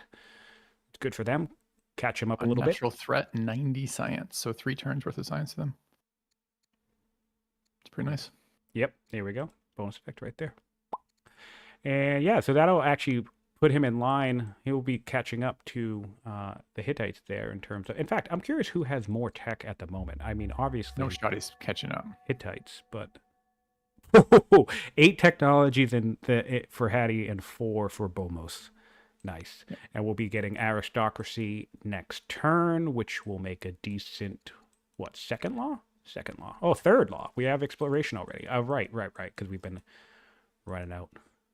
That is one thing that has gone well for Persia here, I suppose, which is one of their. I don't know if it was their first tech. I don't think they start aristocracy, right? So they must have teched it fairly early. But they did. They have been running centralization for a while, and their cap hit tier 2 at a reasonable time. So that's been a chunk of science they wouldn't have had otherwise, which is kind of nice for them. Yeah. Politics in Hittites land is great. We just need to convert the riders to Judaism, solve that problem. But the Jews are going to love us for quite some time now, which is quite nice. And if we hop on to Persia, politics in Persia is still fantastic because of our loving matriarch lover. Ishtar Gate started for Hadi, which is going to be instant tier 2 for all of their cities. It's gonna, if you talk about culture rushing the rider city, which is hilariously the same spot for both of them because of the horses. Yep, that's gonna be an instant developing. Yes, that's fantastic. That's fantastic. And I would not be surprised if, given the strength of this heavy, if we see another cleared and settled site or 2 by the time that Ishtar Gate gets finished. And that's another fun factoid for those of you tracking stats and stuff in this tournament. I'm pretty sure in every game except the one that they lost, or maybe including that one, I think the Hittites in particular have built the Ishtar Gate in nearly every single game they've played in. So that's always fun. Strong wonder for forcing cultural advantage. Yeah. Even good in the capital, like if you're racing for culture. Well, it's the peak pinnacle of a Rex strategy too, right? Like that's the perfect crowning jewel of if you've really expanded quickly. And I think with that early heavy, that's one of the things that makes the Hittites particularly good at clearing quickly, but also somebody like Rome. Like if you can clear the map quickly and then plop down the Ishtar Gate, I mean, that's such a combo because then you're also going to get the ability to rush in every one of those cities too. Yeah. And for someone like Rome, I might have liked to have seen it in the secondary landowner seat, the city, as opposed to his capital, with that, just to utilize that growth bonus somewhere that really needs it. I agree. That heavy civics would have been really nice to have some growth in there as well. I agree. That would have been great, especially because like if we have the stone income and the economy, which it looks like we do, you add into the Hanging Gardens to this. You could put the Ishtar in that second city. Hanging Gardens boost it another 20%, and so you have strong growth down here. But it looks like he's probably going to be eyeballing, maybe trying to spike. Actually, which one has better? He's going to go right Jebel. He's going to go Jebel next, then he's going to go Museum. Those are going to be the next two wonders that Hadi builds. Yeah. And it might be the other order, but I don't think his capital has enough culture. Interesting. So he may possibly lose Museum. He actually has more culture in the second landowner city, so that one would be better to prioritize. And you know pretty what much everything. He's got an acolyte. It's because he's got an acolyte in there compared to those stupid ranchers. Now, those ranchers have been good in other ways. But, he had 4 stonecutters too. He had 4 stonecutters and an acolyte. Stonecutters don't do anything for culture, though, right? Yeah. But so it's a holy city of both of his religions, by the way. That's pretty rare to get that. I believe the religions have a preference for spawning holy cities in sites they do, don't but have one. Yeah. But Ninja did this intentionally because the Judaism city went here, holy city went here, and then Ninja built the shrine in the same location. Yeah, it's stacking. Yeah, that's true. So that's a choice then for not the Judaism part, but for the paganism in this. That's more stacking of local civics is what that is. So again, I would have I agree. I would have liked civics. to see Ishtar in this place. In fact, I would shift all culture pressure into Kanesh instead. I would put Ishtar here. I would put Jebel here, etc., etc. Hanging Gardens, whatever, and just basically use this as my culture hub, super urban city, and let Zenobia do her job. Yeah, I kind of am curious what he's going to, again, he needs to find a way to leverage that. There's a lot of ways to leverage high local civics, but he's got to invest in one of them. I saw Aaron mention in chat that inquiries could be fine. That would be very good. That's a very powerful way of generating science. They're very expensive, but if you have really good local civics, you can do it. You're going to need scholar leaders, or not leaders, but scholar governors for that. There's other ways you can do it, though. So I'll be curious to see what happens. If he just leaves this as an autonomous city spamming the random specialists, it's okay, but it's kind of a waste of, I think, that much concentrated civics. Well, what you do is you curate what the governor can build, right? So what's going to happen is this... do we have the growth for it? No. Okay, we don't have the growth for it. So what's going to happen is basically she's going to build whatever's available to her. So once you're close to getting another citizen, what can we build in this city? In terms of regular improvements. So let's say we built another shrine here, right?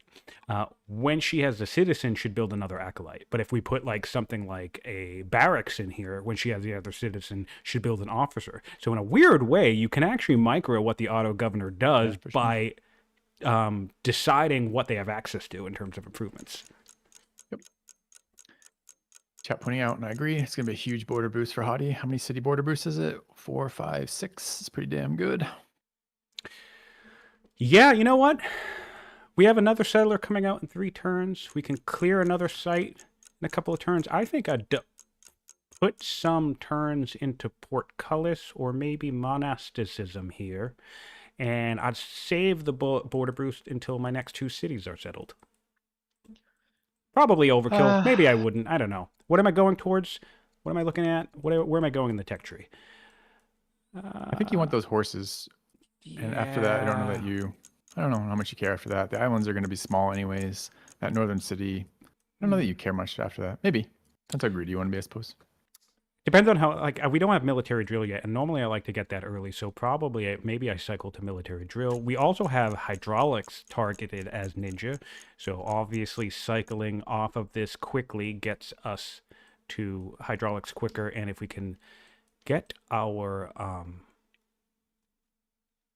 mills up and running, then boy, we're going to be in such good. We have 60 science on turn 35, guys, by the way, for Ninja. Just solid, amazing science output at this stage compared to double Persia. Yeah, and compared to Persia, who's 30 science at this stage. Oh, I love it. I love it. Stronghold being built. I assume he basically double mortgaged his house and sold one of his children into slavery to get that his own income. The Ninja! A man after my own heart. He actually is cycling into monasticism, and he's holding on to his border boost. So I suspect he'll settle 1 or 2 cities and then border boost. So that's kind of funny that he's going to do that. Yeah. So what's Persia doing here? This is still the polytheism play, right? Yep. So presumably, yeah, shrine going up in each of these cities. Looks like he is targeting the resources to. Do you get a boost off placing a shrine on silver? Will give you the money up front, or Yes, so what it is if you delete a resource, whatever the resource is, you get 5 times the harvest value of sure. that resource. And interestingly enough, it does factor in the Persian 50% boost as well. So it'll be, Oh, that's interesting. I didn't know that last part. that's how that works. Now, we are 2 turns away from a stronghold in the capital. I don't think we have decent, like, it's going to be a 12-turn Paulton, so it's not coming out anytime soon unless he just decides to rush a couple with civics, which certainly could be possible, especially with the Judge Air coming down the pipeline. Maybe he could try to rely on civic rushing. Still a risky play. That's kind of what you want, right? 16-turn techs and 12-turn military builds. Yeah.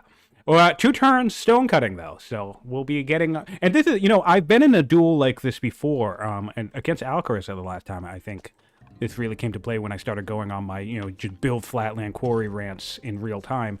This obviously is not in this game particular to flatland quarries since we have all the marble in the world. But basically, my thing is, you don't want to be building your first quarry 30 or 40 turns into the game. Very rarely, anyway. What the hell is this play? It's going to be turn 38 when our first quarry goes down, and that's just crazy to me when we've been sitting on so much marble.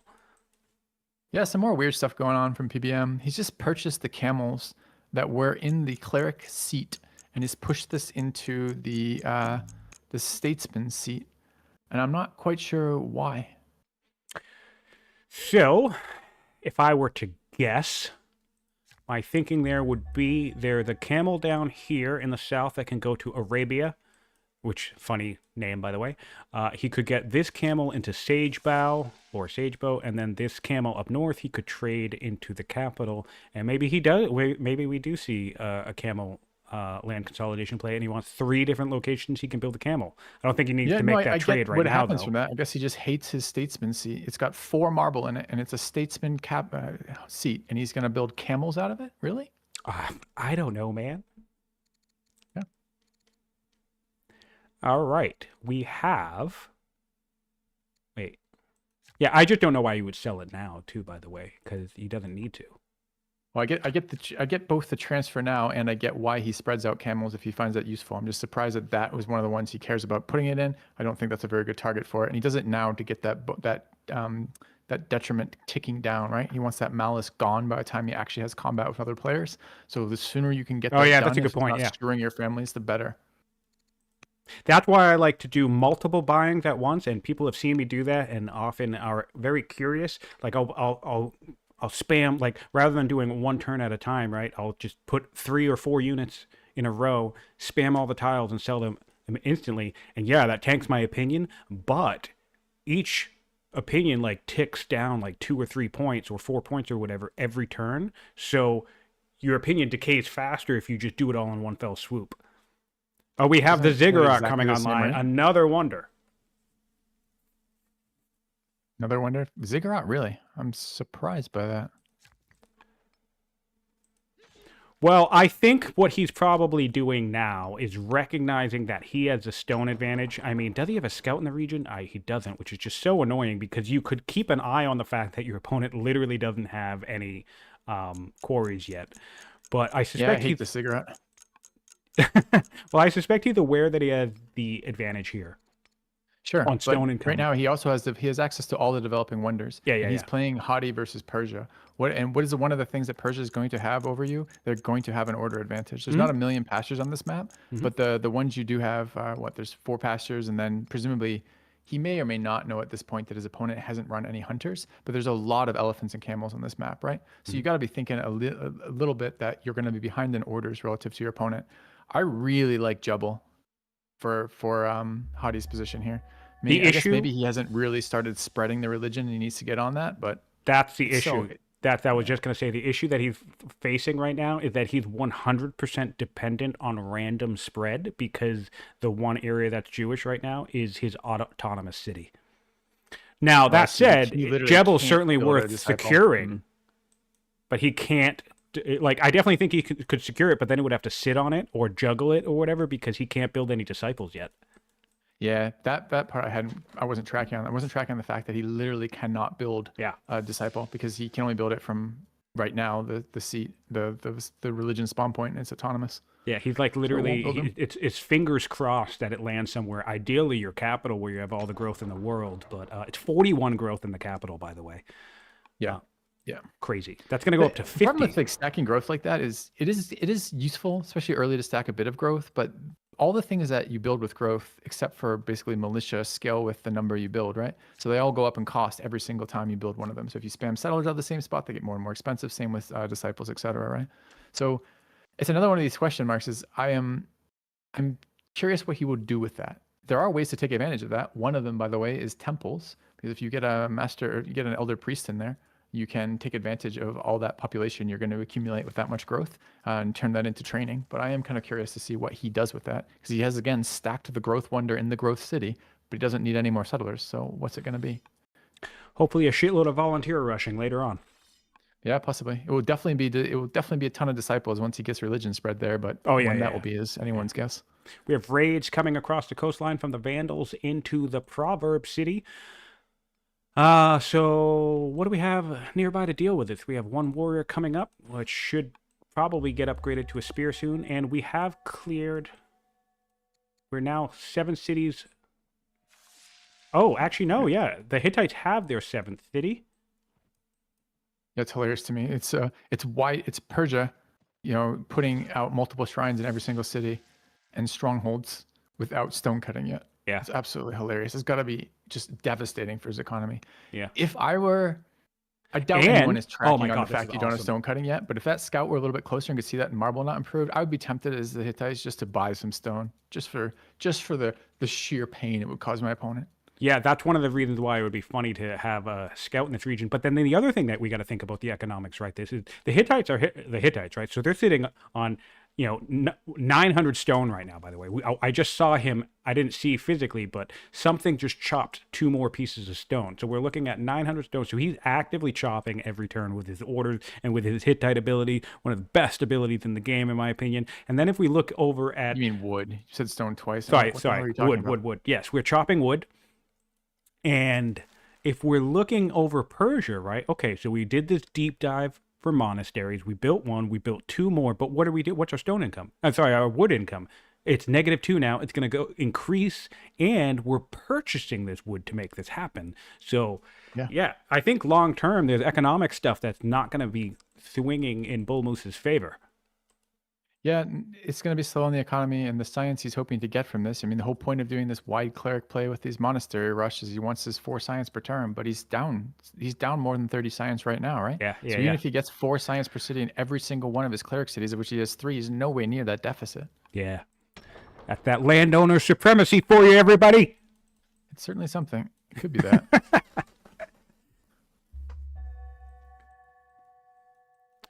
Man. All right. So stuff. what do we have going on in Persia's empire that We have mill drill. besides- Yeah, I like the mill drill grab here. Yeah. Did he finally get stone cutting? He did We finally did. get We stone just cutting. I finished would like stone to cutting. see a quarry. Yeah, And this is like, if we talked, I think it was with you, I was talking about this, just like, or maybe I was listening to you talk with someone else about this. When Aaron hit his timing on his groves in his last game, yeah, he queued had him up. a worker for almost every single grove ready to go. yeah. Like tracking on the timing on that. I mean, maybe we don't need that here, but are we really thinking the 2nd and 3rd shrine in some of these cities is better than having workers queued up to get these marble going? You are down, you're at 1 stone per turn and you're building like 15 shrines. Surely we want some workers getting some quarries down. Yeah. Well, we do have our first quarry coming online, a marble up in the northern cleric city. But yeah, absolutely. I think for the next, foreseeable future, I think pretty much every worker we have should be building a quarry. Even the off types. Like once this cleric worker here finishes up this shrine, I think I'd move him down to this sage bow marble and just start it there. Get the marble online. Yeah, we did that with the riders here. That makes sense. Even if it's an off type worker, just get all the marble online as quickly as possible. That's definitely the way to go. Yeah. Any religion enhances from either of them yet? No. I mean, obviously the Hadi aren't going to be doing that till they get a disciple. And I suppose if you've invested this heavily in monasteries, you probably want to get your monasteries out before you start burning disciples to enhance. But Mm-hmm. At the same time, I imagine that he's going to want to start getting some benefit out of this religion. He's paid a lot to get these monasteries up, and he wants it to be as impactful as possible. Well, we do have an apprentice monk coming online, and it's pretty decent civics output in the capital. So a master would only be another 4 years, and maybe we have judges as well, so we could rush out those guys. And no, to Rinchman's asking if monks buff cleric cities. The answer is no, but the monk is arguably one of the better specialists in the game. They take a lot to actually bring online and have payoff. So for me, the jury's still out on how effective they are in this type of meta. But I mean, as long as you aren't getting killed early, then eventually they'll pay themselves off and really put in work for you, I guess. Yeah, man. For such a beeline for this fourth law, his empire is totally unable to take advantage of it. Yeah. In fact, he's not even like his capital isn't even building his UU, right? It's too many turns. He doesn't Well, want I to think invest that's the trick, right? That's the trick with the beeline. And like the beeline only works if you can leverage it. So like the greatest example obviously is like 7 laws. If you hit 7 laws in 40 turns, fantastic. But do you have a strong culture city, or do you have the training to even build the shit, right? Yeah. So it that's doesn't what I'm matter getting if you hit the beeline, but then it takes you another 20 or 30 turns to actually get in a position to turn whatever it is you got online. Yep. But we have a very strong wide order play for Persia. We'll see how that. I'm kind of curious at their. I guess I can look at the order graph and have a look. How are we doing? Yeah. Wow, you know what we could do that could be interesting, although I probably wouldn't want to trade. Actually, no, we wouldn't have to trade science because we could put a different governor in here. Zenobia as a governor obviously makes a shitload of sense, but I was just noticing Zenobia could give us another 2.4 growth per city as a chancellor. Yeah, tough to want to put judges anywhere but in cities. They're so valuable. Yeah, I know, they are so valuable. Crazy. Oh, I love it. I love it. Well, great. Ninjaa is one of my favorite players. I've played him a few times myself. I think he's a very good player. He's always fun to watch. For a very good player, he's got a rider worker that's just placed 2 flatland quarries in his own territory, as opposed to walking up and building marble in the city above him. So I don't know, man. Everyone makes mistakes in these pressured times, but I don't know. It's nothing quite the same as getting marble online. It kills me every time I see him not online.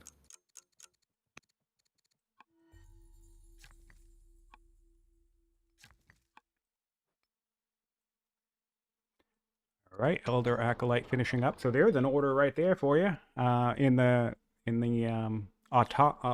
automated city. Cool. Back on Persia's side, one of his shrines pillaged. That's more stone to get that back online. I'm sure that feels good. All right, we did get an upgraded spear to help defend this cleric city from the coastal raids, dealing with some. They're gonna do some damage though. He's only got the 1 unit here. Yeah. He's gonna lose it. He has another one coming other up. shrine. Should be able to upgrade it. Yeah, he upgraded another spear. There we go. Either way, it's gonna get pillaged, right? Because he doesn't have the tile blocked. In fact, he knew about these barbs for a while too. I know he wanted that marble online, but he's actually gonna lose marble doing this, and he just stand with the worker on the tile and block. Sometimes it's better with barbs. You can just you can use the worker as like a tank to keep the improvement alive. You just spend an order a turn healing the worker, and then you don't lose the improvement. Absolutely, yeah. Another shrine pillaged in his other cleric city down here, down to the southeast, his first cleric capital. So Ninjaa has certainly completely taken over clear momentum. Not only does he have 1 extra city on top of Persia now, he's clearing another site. Persia can see this, and he has a settler in tow.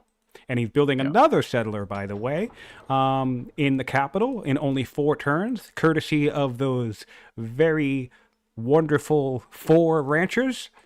So that's nice to see. Yep. Going to be a very powerful Ishtar Gate. For those of you watching that don't know, one of the things that makes the Ishtar Gate so powerful is not only is it going to put 100 culture in every city and thus give you the developing culture in all your cities, which is good for things like, intelligent rulers or whatever, right? The other thing that happens is you get a culture level up in all of your cities.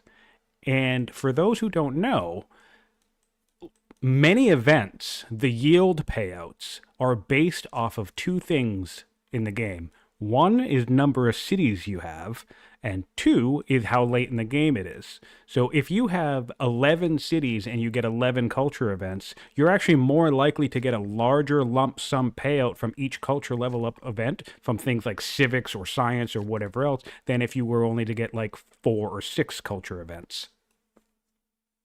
So the larger the Yeah. Ishtar Gate, the bigger the payout in so many different ways. It's such a great wonder. Yes, it's a very interesting downstream cost of these decisions. So we've seen this very, very targeted beeline approach, maybe reinforced by Aaron's recent game, doing so much work with his own targeted law approach, but not quite the same infrastructure to support it in this one. So maybe it still pays off for him, but he is now behind the Hadi, who he started. He had a much better start too, Persia, than Ninja did on Hadi for clear speed and setup of the map. So it is interesting to see how little that has actually ended up helping him here at this stage. Oh man, there's so many. We have so much food. We could probably purchase the museum right now if we wanted to. He doesn't have strong culture anymore. Oh, no. Yeah, you're right. We could purchase the Jebel, I suspect. I think we will see another either developing or weak wonder come down before we get access to strong. Even this 100 boost is really not going to do a whole lot for him because he's 450 off in his cap and another 400 off in his secondary statesman or secondary landowner city anyways. We are building a couple spearmen in our rider cities. Definitely don't dislike that because that's going to help us defensively in the event that we see some Paltons on the horizon. Navigation in 1 turn in Hittite land. And actually, I want to take a look at the economies here. The other thing, we're making 350 gold per turn because of our crazy stat leader compared to Persia's 100. We're making 18 iron to their 30. We're making 131 stone to their 1 stone. Oh, man. And over twice as much food. Crazy. Yep. He's going to get his elder shopkeeper pillaged in a moment. This raider's going to land and deal with that. I'm curious to see where he goes from here. Still no boats, and he navigation next turn, so we might see a boat. I wonder if he will go for the island. That will be kind of the safer place to clear. If you can get on the island before your opponent does, then you're not really that worried about them surprising you there. Or if he will attempt, this being Ninja, the he here, attempt to push onto either side of Persia's lands. Because there's no middle line cities on land. They're just the symmetrical ones. But Persia doesn't have either of their symmetrical close to the mid cities, right? Both that Vandal site and that Thracian site are still intact. Yep. He's got some clearing to do. He's got some catching up to do. He's dealing with these raids right now. I mean, how much? This is like 100 stone damage these things have done to him. It's actually hilarious. Yeah, and it's kind of funny because, and this is a peak example, not to belabor the point, but this is the exact type of reason why you really don't want to be waiting till turn 40 to get your quarries online, because what happens on turn 30? You start getting raiders, you start getting pillaged, so it's like you really don't want to delay that early economy. And again, if you're going to, well, at least sit in slavery this entire time, because he would have had a stone stockpile. Yeah, still on freedom, by the way, too. Yeah. Aaron pointed out a while ago in chat that Persia's leader did pick up Equestrian, but despite the map really pretending that you wanted to be a horse-based unique unit civ, there aren't a lot of horses here. So Equestrian as a leader thing is only going to be useful in his cap. It is 150 experience on top of the +1 level shrine, which if he had barracks down and had like just the one, I think, elder officer would do that for that 50 experience. You could get +2 free levels coming out of it, but they doesn't have that here. No officers at all. So it will be a big chunk of the next level of experience, but it won't have completed. There it is, queued up. 12 turn, first Bolton Cav. It will come out about the same time Hadi finishes the tech tree. He could rush it if he wants it. I suspect he'll probably do that. It might painful it is. He might do the 50% thing. If he puts 6 turns into it, he could get a 6-turn Paulton, which would certainly be better than a 12-turn one, and it would be as efficient as you could get in terms of a rush, I suppose. Not my favorite thing to do personally, but it does make mathematical sense, and it of course, saves you that time. But I yeah, think no, he's that's desperately going to want to take advantage of this equestrian schemer before he dies at 57. It doesn't have all that long in all likelihood, and he is getting a little pushed by barbs and a little behind in his clear speed. Oh, So and he here's a probably fun wants this unit. Yeah, here's a fun fact too. He would get the 150 experience from the equestrian. He also has divine bred horses in the capital for another 50. Oh, he So does that have it, so he will get the +2 full level then. Yep, yeah, that's nice. yeah. Yep. Yeah, plus the shrine. So the way it works is it applies the +1 level bonus first, and then you apply your experience. And to get from level 2 to level 3, or whatever that is, the second promotion, anyways, is another 200 experience. So. Mm-hmm. All right. Things are looking good in Hittites. He got his elder shopkeeper pillage, which must feel terrible. Yeah, but it's funny because even with that happening, he's still at 62 science, so it's not a huge loss. I mean, it's not ideal, but I mean, Yep. not a major setback at this stage. And he's going to be able to clear these guys, no problem, with his chariot in the region. Yeah, that heavy chariot, I don't think we can underestimate how much work that's done this game. Like the clear speed, like these 2 extra cities are in large part due to that. It's just so much better clear speed than Persia's had. Yeah, honestly, I generally think in most situations it's worth the beeline, because the other thing that I think people miss out when it comes to, because we have a regular chariot that has been putting in work as well, right? We built a very quick chariot in Hattie as well, and I think what people don't factor in when they think about spoked wheel and the access that the Hittites in particular have to it, but also Persia, right? Is this idea that, oh, well, my opponent's just going to build spears and they're going to counter me hard and yada, yada, yada. It doesn't matter. The horse is going to help you clear. It's basically, it's almost like having a champions family. It's just you have a little bit of a slower head start. But the speed, the orders, the potential to route, they all really combine, and I think just a couple of chariots will help you clear a map very, very quickly. And I think it's worth. And I the don't know pivot. the timings on when the barbs get stronger or the tribes get stronger, but they do. And at some point, your 4 strength warriors really are not very helpful, not very useful, not very quick. Yeah. It's crappy. So yeah, I think probably for Hittites, especially since they have their bonus card, the Persians do not have their bonus card. The Persian bonus card is on forestry, which I like personally. But yeah, no, I think for the Hittites especially, I think grabbing spoked wheel pretty early is a very solid strategy. Do you remember what turn he selected monasticism? Because next turn is the big payoff. We're going to have a cleric seat in the best hunter seat that we've seen on this map location with our first cleric monastery, and I'm excited to see the impact. I really want to see the game turn around from that.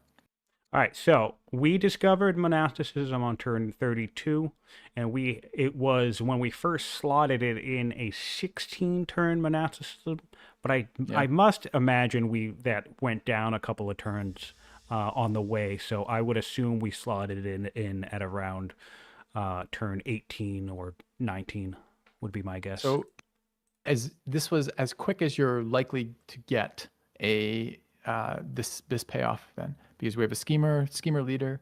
It's one of the best science leaders out there. We went straight for it right off the bat, and we've been this has been the strategy from the plan from the get-go. So this is the payoff next turn. I'm ready.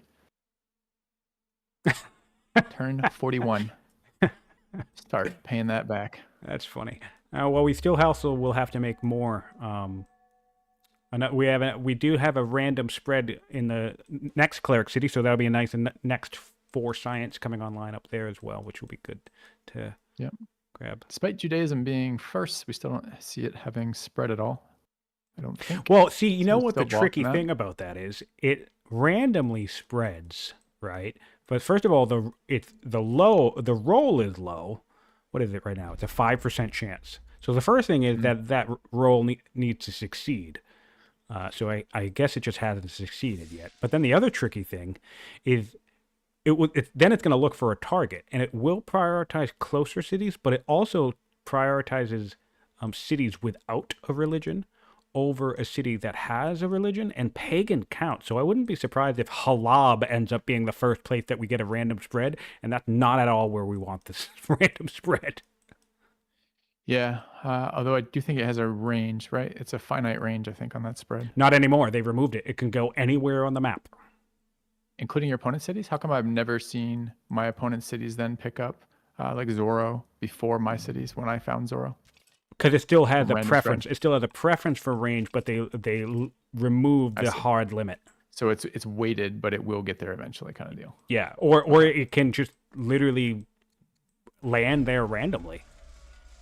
Well, maybe. Does it have a fall off in such a sense that like No, I guess I'd have to see the numbers for that, what it actually looks like. I don't mean a range fall off, but I mean like a percent. Is it in other words, what are the odds that we're gonna see your opponent's, back city get it before what any of your cities do? Is it oh, so I slim that it couldn't just answer doesn't that. happen? No, I couldn't answer Yeah. that, but I do know it is possible because the other thing that you'll run into, since it prioritizes cities that don't have a religion first, is that it will spread to shrine. Sometimes you might be trying to rely on that random spread, and then end up spreading to a nearby tribe before it Yeah, I hits one have of your seen cities, that.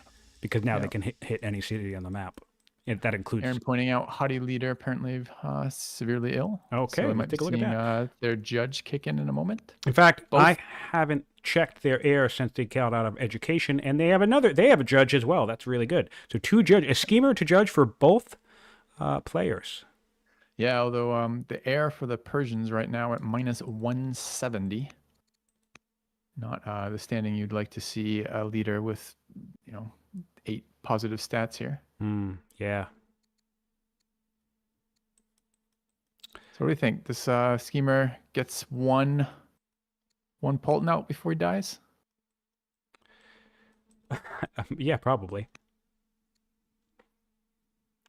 We are seeing that shrine on the lavender, so we are expecting to see Potpourri there boost up its culture. Nice. Yep, called it.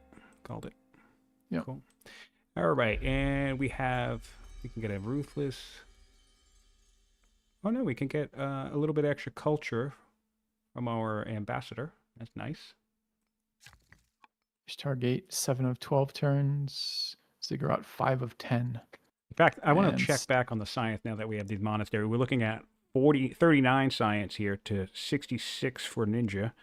And now we're having a gap of about 500 science in the tech tree overall in favor of the Hittites. Well, one thing I will say about Ninja, too, Ninja's science game is typically on point. I mean, I was saying, I feel like he's actually even behind where he normally is at a stage like this.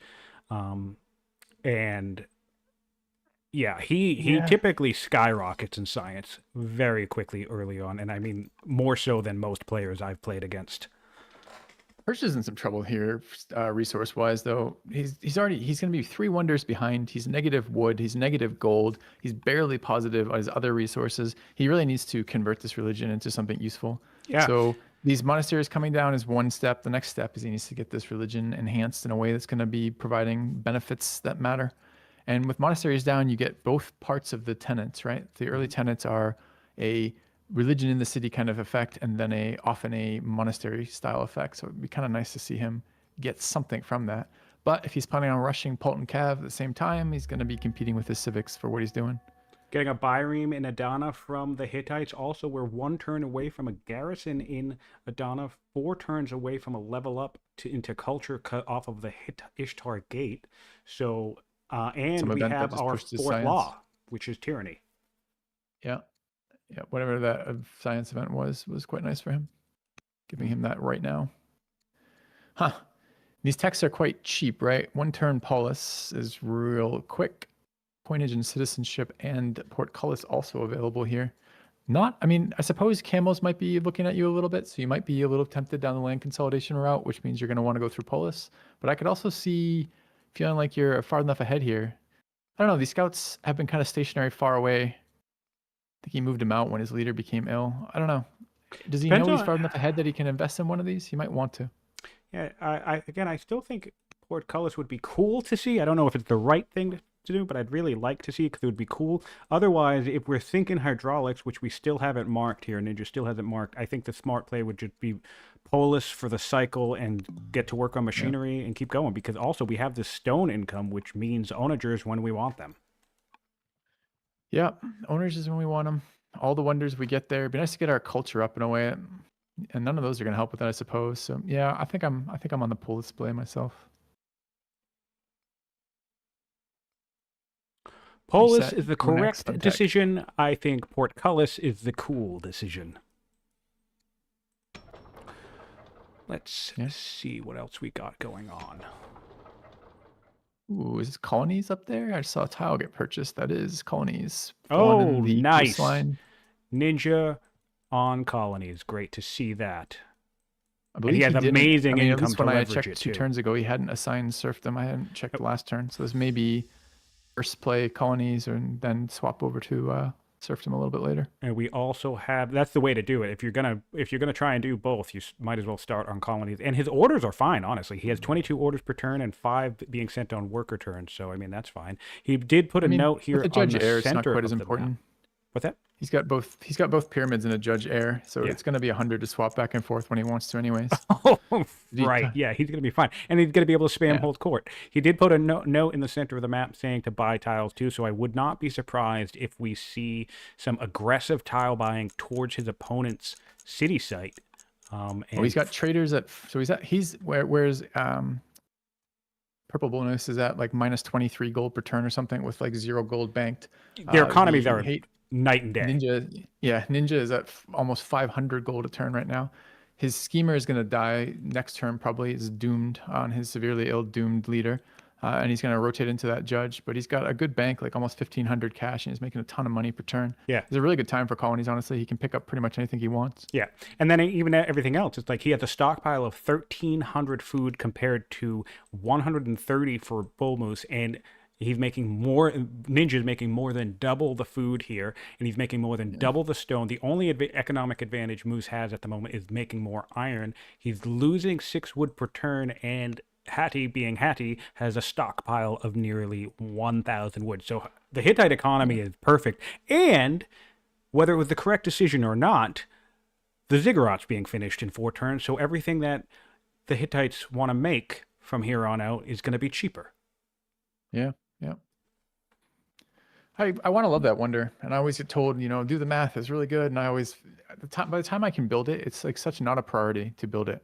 Yeah. Like this, there's almost always a better tier 1 or tier 2 wonder that I'd like to do. Yeah. And by the time I can get it, like if I want to start it and turn 40, I'm like, is it even going to be worth it? So, I agree. I think it's a good one. wonder, but I definitely think it's probably overrated for some of the people who rate it as high as they do.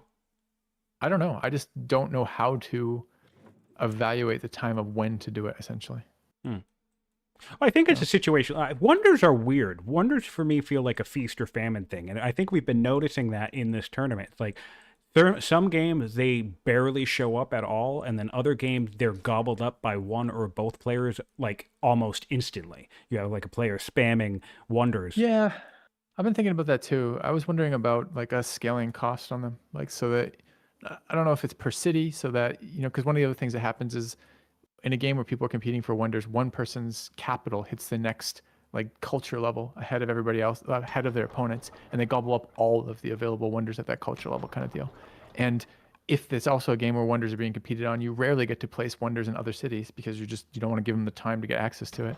So I did wonder about like if there's some. I was thinking through it the other night. If there's just worth doing something with the like per city scaling of a wonder that it gets more expensive to build more wonders in that city kind of deal to spread them out a bit. Maybe not necessary, but I agree with your pattern. The pattern you're seeing, I see that pattern a lot in my games too. It's interesting. Oh, you know what? I think map also and resources impact a lot. So, like for example, this is a map where we've seen 7 marble sites. I think so. I mean, that right there is going to scream wonder spam. Well, only if you have access to stone cutting. Yeah. I mean, yeah. Okay.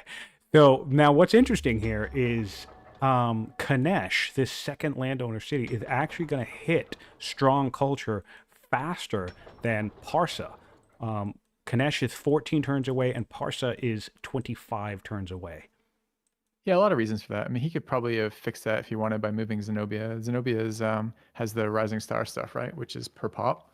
Yeah, his cap is the same pop right now as Kanesh, because Kanesh has been spamming festivals and not building settlers, right? Mm-hmm. But that is part of the culture being driven by that.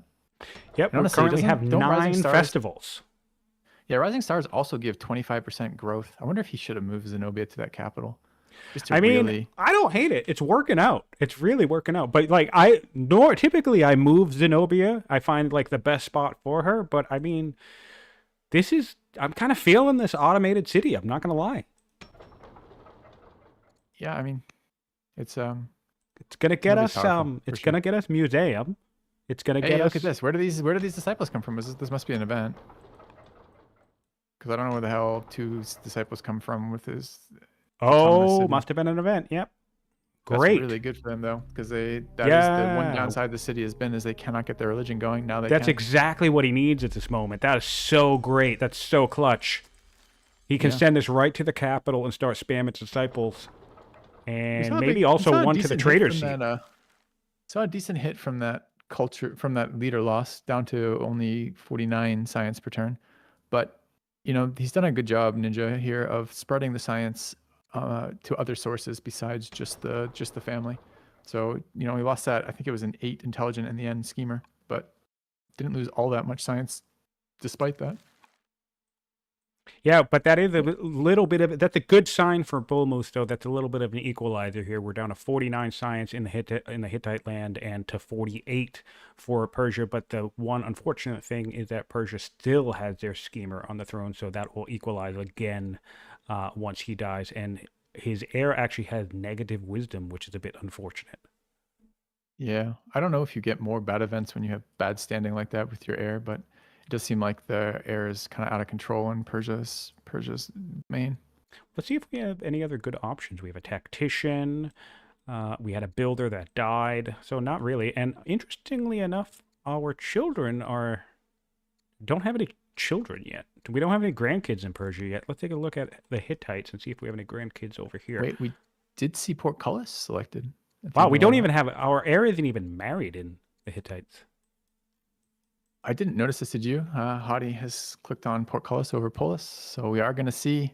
Nice. We're going to see some agent networks. Cool to see. We have Polis coming in Persia. I want to see if land consolidation is targeted for Persia. And we might also see an oracle come down from Hadi then if he is picking up Portcullis. Get those two. I would free agent love networks. that. I would love that. I don't know. Like he's got a lot of money. It may not be worth it for his resources to bother with that. I mean, he's got scouts in place and will be able to spy these cities if he wants, anyways. So it may not be actually valuable, but we might see it if he has the tech at least. Interesting that these disciples were put to sleep rather than spreading. Yeah, that's very bizarre, isn't it? Maybe just didn't have the orders this turn. Remember, he is on the colony's turn, right? So he just had a leader change, which is going to mess with his legitimacy and mess with his total orders. And he's in the process of buying tiles, right? So he just may not have the time quite yet for it to move them around. Yeah, I don't know. Interesting. I feel like I would want to spread it to, well, definitely to the capital, but then probably to the riders. Get them happy with us real quick. If we look over at Persia or at Hadi right now, his capital is at 28 growth, and his next best is Kanesh with 15, and that's autonomous, so he can't build there. And then it falls off to 12. So probably what it is he has nowhere else to build settlers from. It looks like he's going to make a play either for the island or one of these cities, one of these other mid-site cities. So he just probably doesn't have the production time to be building growth-based units right now, if I had to guess. Yeah, perhaps. We do have the Persians making their way up to the Vandal site in the north, while they can also see a Vandal raiding south towards them on the south. That's annoying. These coastal raids are proving a little tricky, which is always fun to see. I love when the players get harassed a little bit. Yeah, kind of. Okay, there's the Byram. This is a long ass build for a Byram. But yeah, kind of cool. I think this, yeah, so the heavy chariot is in position. It is going to be a play for the islands, not for the other side of the map. The heavy chariot's in position, sitting in the city building the Byram. It's going to be ages before that comes out yet, but those are units set up to move across, and he's probably going to build, if I had to guess, at least 2 settlers and push them into that city. Oh, just kidding. The heavy chariot has just moved off towards the Thracian site. Maybe this scout giving enough information, he sees that settler coming up. There's only a single warrior in the area. Maybe looking to pick that settler off and maybe clean up that warrior settler. That would be great. It's a nice response. You do have, he could kill it. He has. I would really like. He's got enough units over here. Why is he doing this? Give the. I mean, there's no way he can. Oh, I don't like this at all. I like the unit movement, but not how he's doing it. What I'd like to see instead, this turn by the coastline. Make this cheap for your units. Don't make this. I mean, I guess he's haughty, so the hills aren't quite as bad in terms of cost. But nothing stops him from buying that coastline up, and then it's not like Persia's close to killing that Thracian camp. There's one unit. You've got a scout right there. You can see what he has. He doesn't have anything over there. Yeah. He's going to take this site, though. I don't think there's any way Moose gets this. Although he does have spears potentially in range, which could maybe ruin the Hittite day, but there's enough spears behind Ninjaa to work with. Yeah, it should be interesting to see. If he really wanted to be aggressive, Ninjaa could actually delete this settler with a force march next turn. Yeah. I mean, I guess let me look at vision here. Does he need to? I mean, he's either by chance or by design. That chariot is exactly outside of Moose's vision right now. So Moose doesn't know that chariot's there, if I understand this sight line correctly. What's funny is after analyzing all of those movements from Ninjaa, if we look onto Moose's perspective, there's a note directly outside of this chariot that says, expand for land choke. Yeah, sorry, buddy. I don't think that's going to happen. Well, it's the right idea. It's just slow. And there's a bunch of haughty units in that area. Yeah. I wouldn't be surprised if that was intentional on part of Ninjaa. He is aware of the filter that he needs to click to make sure. Which is excellent. And again, like I do like that. I like the play of contesting this.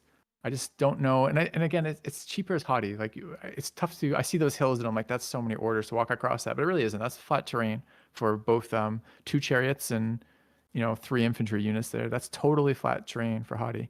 Now, on the other hand, that scout though should be seeing this shit, right? The scout in Halab. Yeah, but I mean, you would have to have your eyes on it, especially because I think that. I mean, you can see the spear.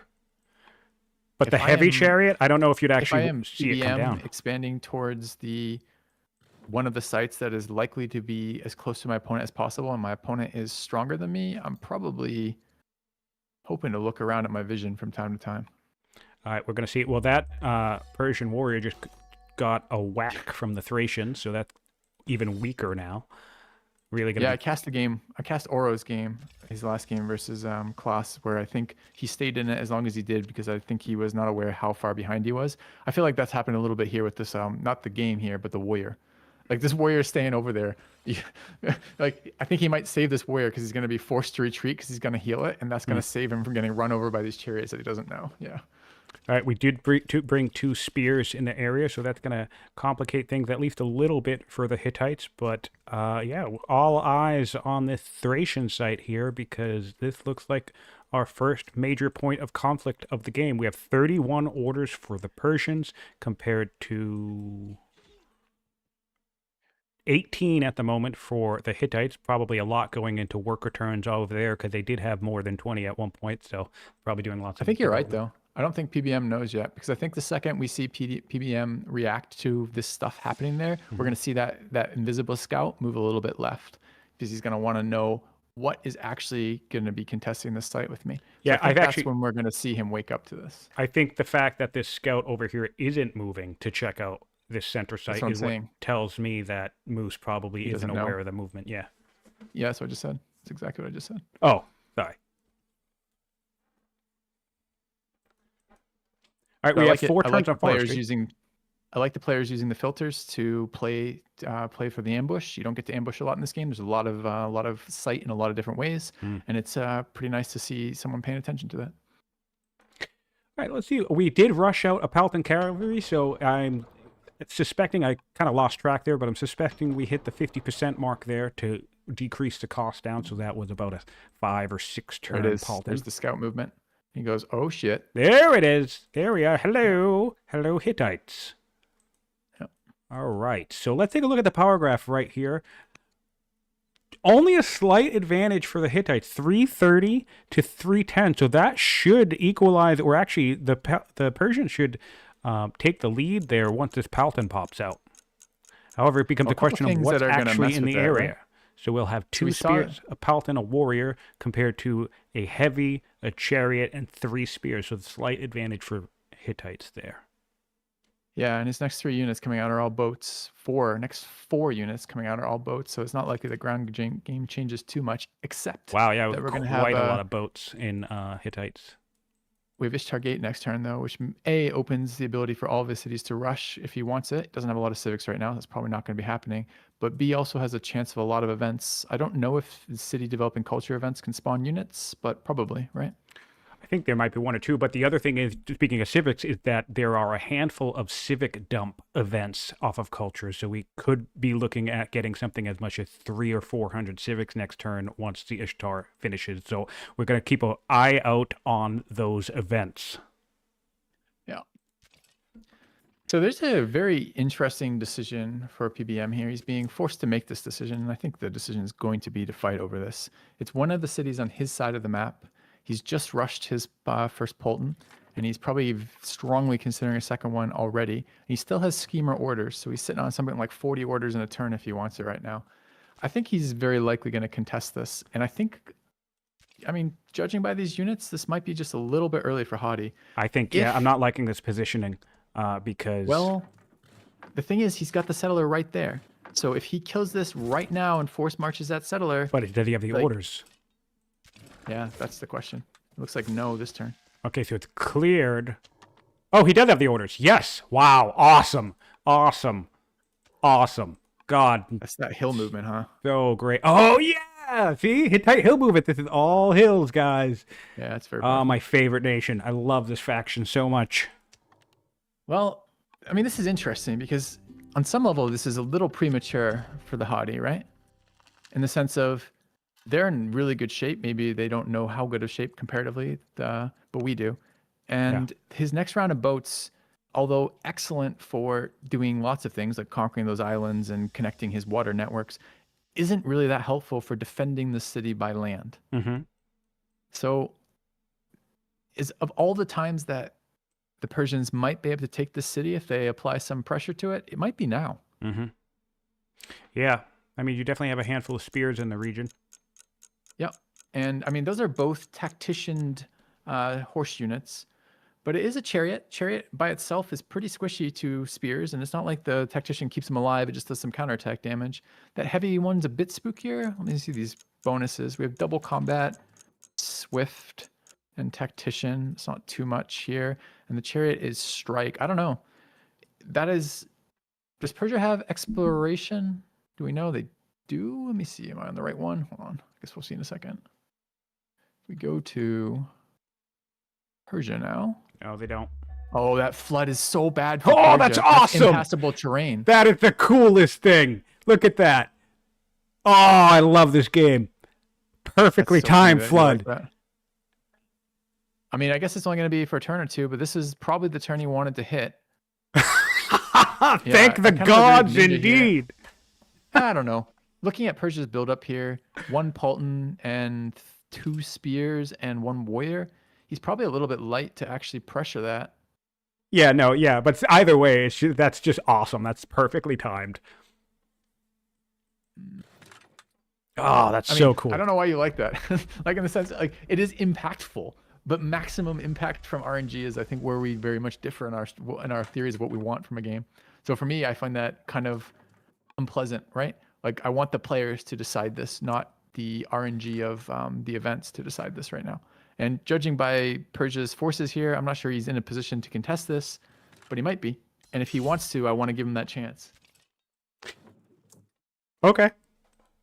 Yeah, second Polton coming out. Rushed. Probably it must be civics rushed again out of the capital. Yeah, that makes sense. Now, this isn't going to last forever, this event, so it will go away. But this is a very critical turn, right? He's got the barbs that he hasn't cleaned up. His chariots are in the worst position. He hasn't had time or orders to fortify that riverbank. Yep. Like, this is when he's vulnerable, and he's not going to get a chance to be attacked here. That's awesome. He's going to be able to clear this barbarian, this Thracian, with the spear, which will allow him to back his chariots off away from spear range and clear this next Thracian as well. So the gods have granted him a little bit of a veil of safety there, and he also has time to march up another spear from behind, and he still is in colonies, so he can tile by and connect this coast for the increased movement. potential. Yeah, and possibly also because again he's got that judge. He can swap whenever. He might be considering either swapping back to serfdom because he needs those orders right now, or Oh. possibly even dipping back and forth each turn if he really needs to. Oh, and it looks like our dear friend Zenobia has become the head of the religion. Good for her. And an exciting development for PBM too is he gets to repair that shrine again. I think that's the third time that shrine has been built. So that's gotta be exciting. That's funny. That is funny.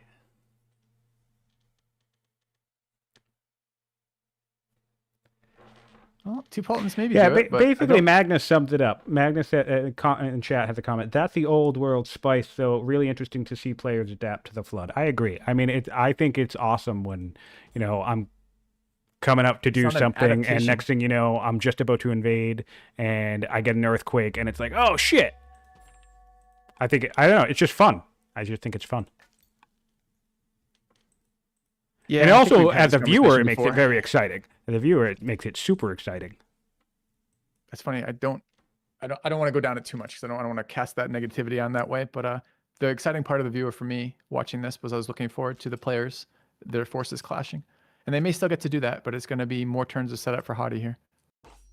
So I definitely agree the event has had an impact, and the players are going to try to adapt to it. But this particular event has favored the Hadi player quite a bit in the timing.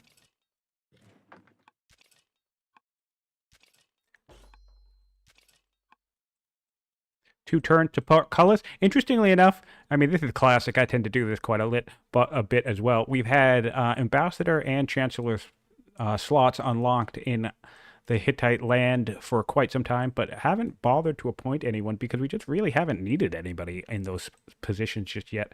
I suspect we'll see a spy master get assigned, though, for the science, and maybe the mission to reveal the map further, although I guess we don't really need it. Are you tracking on the events? Because this was Ishtar Gate turn. Oh, Ishtar Gate turn. Yeah. Expect we're going to see some time bank be used because he's got a lot of decisions here. He's got a placement decisions on how to defend his city that he's dropped in Persia's face. He's got order decisions because he's a bit constrained on orders. He can become warlike over there. Warlock's a very good one if he did get that. He did. And then he's got these decisions. He's now backtracking with these spears, buying these tiles. I like having done that. Although this is another turn off, I guess he can do this because the flood is there. And until that flood goes away, his units are literally invulnerable because the opponent cannot reach him. So he gets that turn to connect his borders again. And I love it. He's just... Yeah, I mean, this is the time. He's just letting the Thracians sit there. That's awesome. He got an RNG in Invuln. He might as well take advantage of it, I suppose. You can't blame him for doing that. Also, look at that. Look at how far these chariots moved off. Yeah, I know. This is almost like saying I'm going to go clear the islands, but because of water movement, that's not really any further away than the next city over. Yep, and the other thing is if you look where these things can move to the north, now if you stage chariots in Alala, you literally can fight on either front very easily. Guess he's choosing to resolve some of these events either in his opponent's turn, or he is going to spend some extra time banks here. Look at the score now. Oh, yeah, I know. Classic. And for those of you, if you ever play with double victory enabled, this is how you Ishtar bomb someone to a double victory. You rapidly expand, you build the Ishtar Gate, and then in one more turn, you would have enough, not one more turn, but with one more point, you would have enough to build, to win. We are actually building the Hanging Gardens now in Kanesh. So yeah, we're look at the damage those barbs he left alone did. Oh yeah, city's at a quarter or lost a quarter of its health. Funny.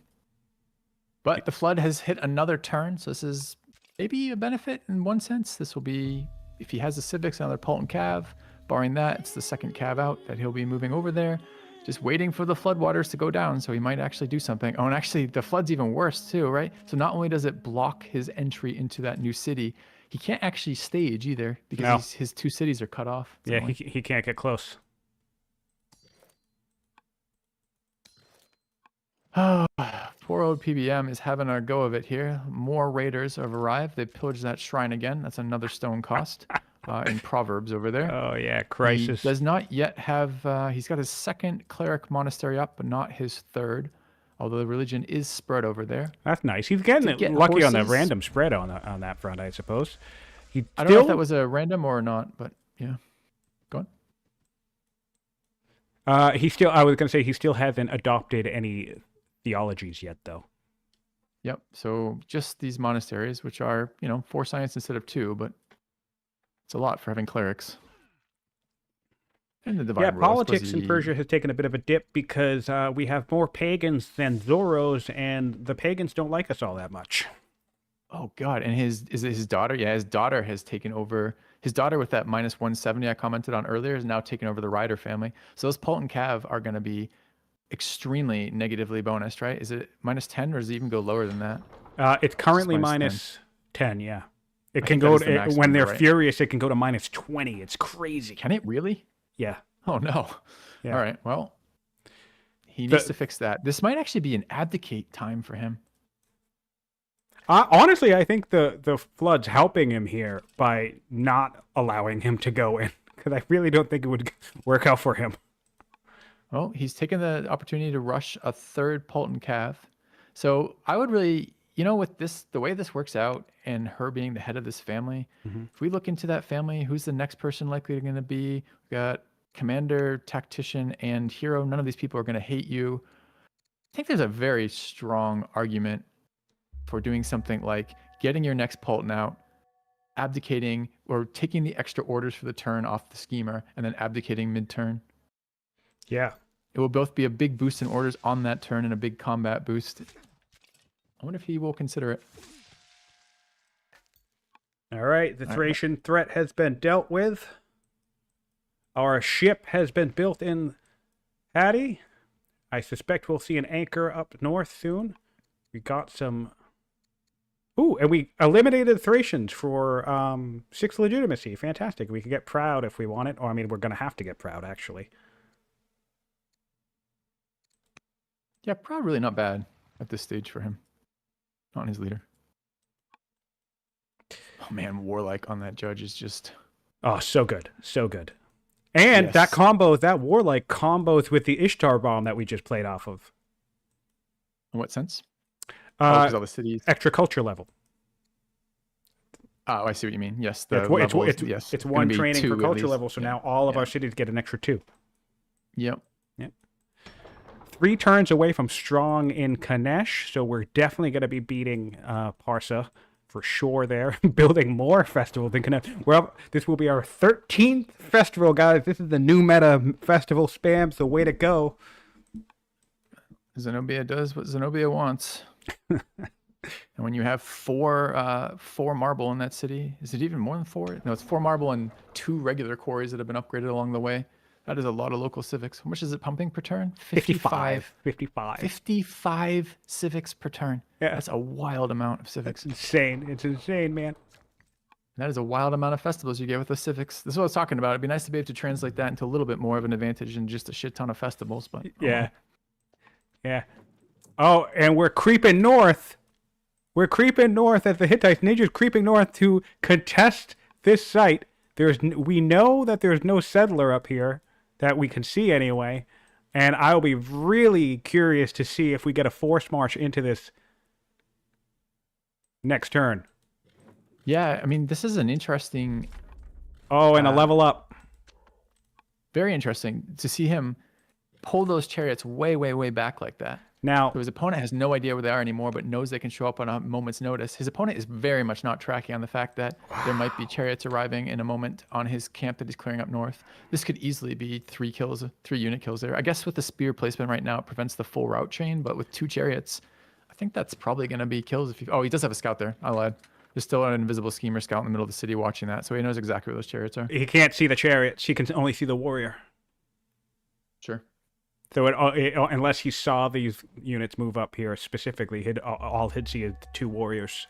Or probably got, if we check notifications, does he see hostile unit move through kind of notifications on that or not? Yeah, I think he does. would, but I mean, man, I don't that's see a him on tall his ask in list right network. now. Well, check right now. He doesn't, right? It just says unit seen club thrower. So he doesn't actually know those chariots are there. All right, There's so notifications. it's There's no Bullmoose's chance turn. that We you're have watching. 36 orders. We have some promotions on our horses. I'm curious if we're going to pressure this out. It looks like we're pressuring this city down Oh. here. All right.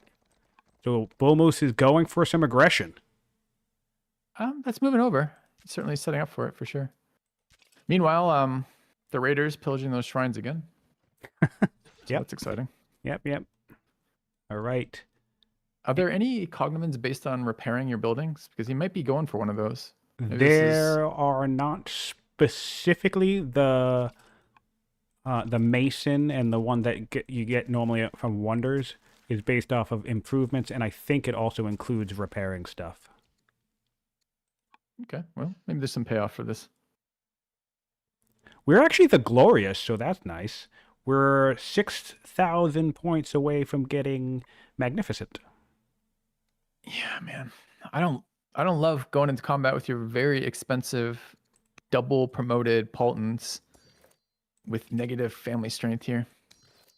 I Yeah. guess he can still do the abdicate plan next turn. They're protected right now. He's even brought a worker up there, and I don't think that's for roading quite yet. I think that is literally to body block, so spears can't get access to his horses. Worker and a disciple. The funny thing is, Ninjaa can make him bleed for this city, Mm-hmm. and even if he doesn't, he can give the city up. It's almost free in a sense, right? You Yes. take the cognomen hit of whatever that is, or the legitimacy hit of giving up a city, but Oh, Not BullMoose has pinned down for spotted these defending it. northern chariots, okay. so Yeah. he is aware of the pressure here. Does see the settler as well. I do like to see- Unfortunately, he did this backwards. He moved in on the camp and did some attacks before moving the scout. So Ninjaa can come in and clear this camp with these two horses, and probably force Marsha's settler up here too if he wanted to. I don't know if he Yeah, wants to be although- that aggressive. I feel like that would be risky.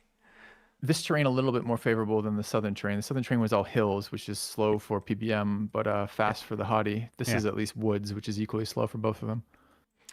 I don't know. I don't know if he wants to create two fronts that he has opponents with armies on. No, But- he certainly doesn't want to. But if he does get the city down with that settler there, he can maybe defend chariots with his spear from the city center. And these schemer scouts have been worth their weight in gold. Both of them literally sitting inside the city where you want to see schemer scouts. Yeah. And then spotting the aggression on both sides. It's been nice to see that pay off too. Although, the one thing that I guess would suck about losing Samua down here is the way the tiles have been purchased. That will be a benefit to Moose if he secures that city. Yeah, although right now with 4 boats coming out to none, I mean it's pretty easy to park a boat along that line and kind Fair enough. of mess with that a bit. Although he will get shot. I suppose Poltons are only single range, but they get hill bonus, right? So they can be 2 range. Yes, they can shoot. They do get increased off of hills, so that's nice. All right, All right, a scout visible up north. Its Back invisibility is worn off. to Ninjaa. Gonna see what we're gonna see. I think we're gonna see a civics boost coming out nice. I think we're gonna see a spy master in a moment. No real good ones, unfortunately. Almost doesn't matter, right? He wants Yeah. to get these agent networks up, and the scout. I'm assuming the scout is going to disappear into a city by making an agent network. And then the other nice thing is it posts another invisible scout, right? Oh, look at that force march on the. I think that was Nice. a force march, anyways, on the chariot Yeah. coming across. Interesting. It is a He spear. doesn't look like he's going for this. I mean, that spear is gonna fuck them up. Well, I mean, yeah, that's a pretty big hit. It's a pretty Can big he get hit. anything else? I mean, he's got that scout. The scout sees pretty far. No units there. You can see the water tiles aren't connected. So reinforcements have got to be fairly Yeah. local. Yeah. And there aren't any. Yeah, so that's all right. Yeah. Oh, it's a swift. That was not a force march. That's just a swift general on that. Yeah. Oh, nasty.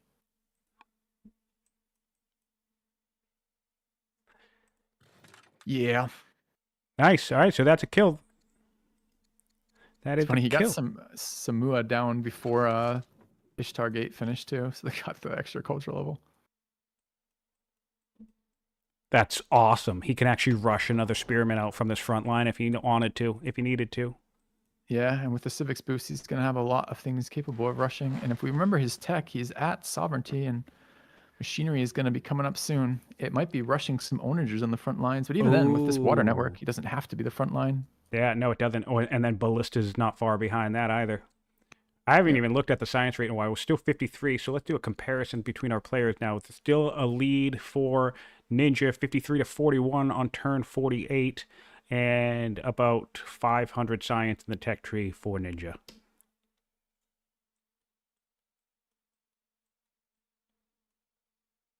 All right, we have 12 orders left. What are we doing? We're moving up our horses into the region, continuing to pressure this northern site.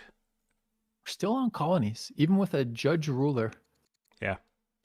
Is that meaning he's wanting to buy the water tiles between this city he's contesting and his other city? I would not be surprised, although I would expect to see more tile buying now. But we have a spear moving up in the north. Yeah, you might be right. I think it would be a good time to swap into I like these chops. serfdom. These chops are to make this flat terrain in between, taking advantage of that haughty warrior chops wherever it wants stuff. It's good. Yeah, that's the other thing that I don't think gets talked enough about. You have this long forest area. If you just chop along the way, you give yourself a nice path to cross pretty smoothly. All right, hopping over to Bull Moose. Let's see how he reacts to the situation. He can see some troops in the north, and he knows. Oh, he's coming in south. He's contesting down south. He's moving up some He spears. can't reach north. Looks like he's I like gonna this play. score a He's kill. chosen again to build towards that repairing. He's lost another shrine in the meantime. I guess if you're going to build a lot of shrines, you're going to lose a lot of shrines. And it's really not your priority, I suppose, when you're taking cities, but still, it's kind of funny to me. All right, so we're getting some serious damage on this city here. Moving up for a force march, but Not quite in range. is he going to spread religion to the city? That would be so funny. Imagine that. Like, well, I'm going to take it anyway. I believe he's using these as blocking, right? Because there's water there, so he wants to prevent that makes the sense, units flanking his Polton Cav is what that's for. That's great. I love that, then. Actually, that's really good. That denies flanking from a spear. Really, really great. Not flanking, but, maneuvering. Yeah, well, exactly. These Poltons do a lot of damage, and they're vulnerable to being stabbed by spears, and if the spears can't get on them, they can't stab them, for sure. Yeah, interesting here, because either Ninja does not care about the city, overestimated his ability to hold it with what's there, or has overextended at the top at the same time, right? Because he had that invulnerability shield for those 3 turns with that river, but now this is the exact expected result you'd get from settling so close to Persia like that, right? You're expecting them to have their units out and attacking this, so it's bizarre he's not either trying to keep units in range of it, unless he's planning to get rid of it. But as you say, you just spent all this time buying tiles, so I'm a bit confused at the mixed reactions, the mixed signals we're getting from Ninja on that city. I would not be surprised if he's comfortable losing it for now, I guess, because he's not going to be far away from Onagers, which should make retaking the city easy. And I think I don't know. if the net it's so far Ninja hasn't lost a unit here.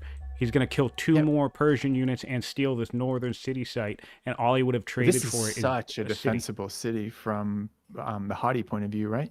It's as it was. You saw the number of orders PBM had to spend to walk across these hills. There's a beautiful river system in there as well, and it's all hills looking down on flatland. Yeah. So it's a perfect city to like push in from too, because all your range units are going to be increased range. All your melee units are defended by that river, and it's a huge pain for the opponent to push units into that. So I really prefer that city to messing around north here. But maybe it's just, maybe as you say, maybe he's happy to give the city up.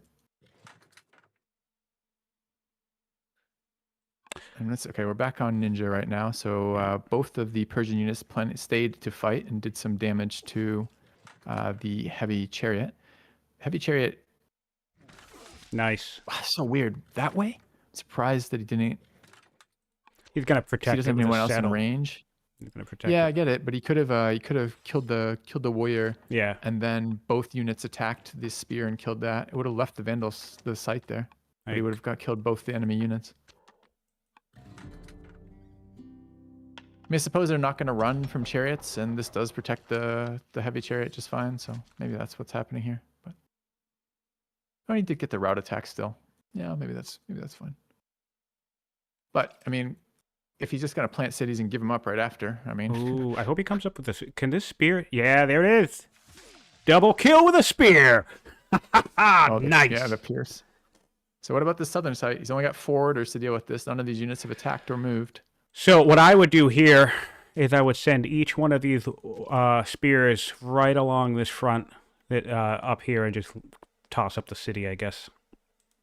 Because then this tile where this spear on this little peninsula is by the pearls, if you put an onager there in the future, you can start attacking Samua no problem. And as long as you keep this coast lined up with units or a ship, there will be no way to flank your onager fire that can come into the city, and then you just slow push it a couple turns from now. I don't know. Too I far. like this play. I like defending the city still. This is a line of spears, and his opponent's got 2 options here. Everything is on a hill here. There's no looking down on this. So either his Poltons get into melee range with these spears, some of whom are in cities, or he's just slamming spears into spears, which is going to take forever and not do that much. I mean, these are much better spears with the triple. Nice. Good damage there. Good damage there. Yeah. So I think he is actually going to try to defend both fronts, which is greedy, but if he can pull it off, is very high value for sure. Crazy. Bullmoose is now weaker and naive, by the way. So that's fun. I don't like to comment on the people in the game. I just like to keep my comments to the facts of the game here. What? This is just spears, man. Just spears. Oh. He didn't check. Oh, actually, look at the... How is politics? So riders aren't the best in Hittites, in Hatti, and...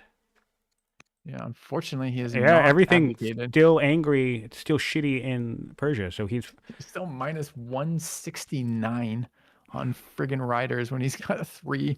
Oh, no.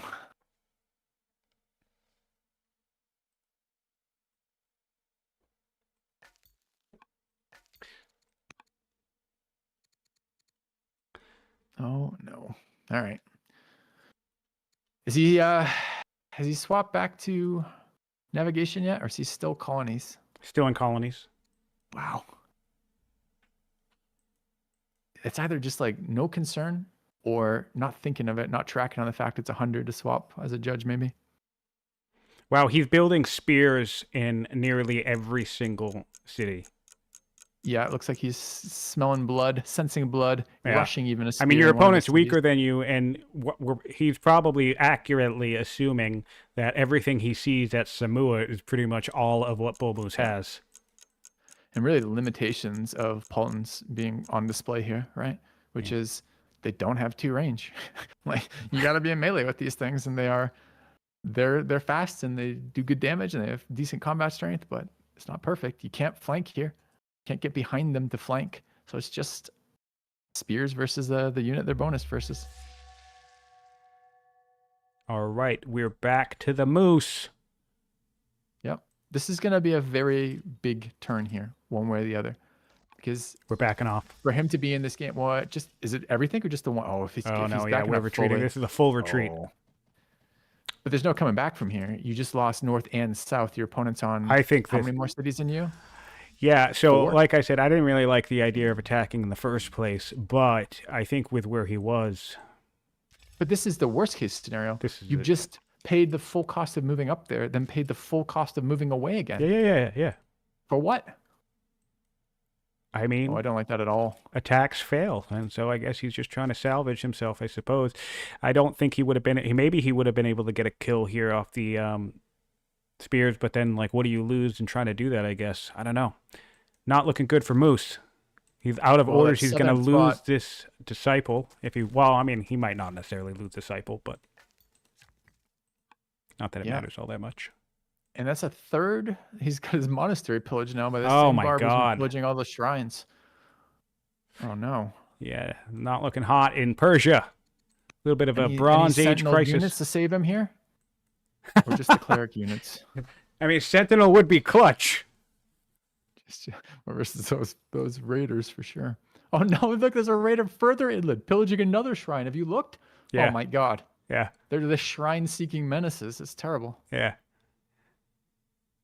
Fires in Persia. No shrine shall be unpillaged. Well, not looking so hot for the BullMoose. We'll be sad to see him leave the tournament if it comes to that, but of course he's had a great run so far. I thought for And sure you were going to who's say, Would you next love for to these watch him guys? leave? Let me take a look there here. I have whoever finishes this will move up one more bracket, and they're waiting for Sabretooth and Ice Matrix to conclude a match going up against Fluffy Bunny. And so, yeah, Ninja or Moose will face either Fluffy Bunny, Sabretooth, or Ice Matrix. Oh, and we're calling it quits here. Not quits. The game's not over, but this is the end of a session 1.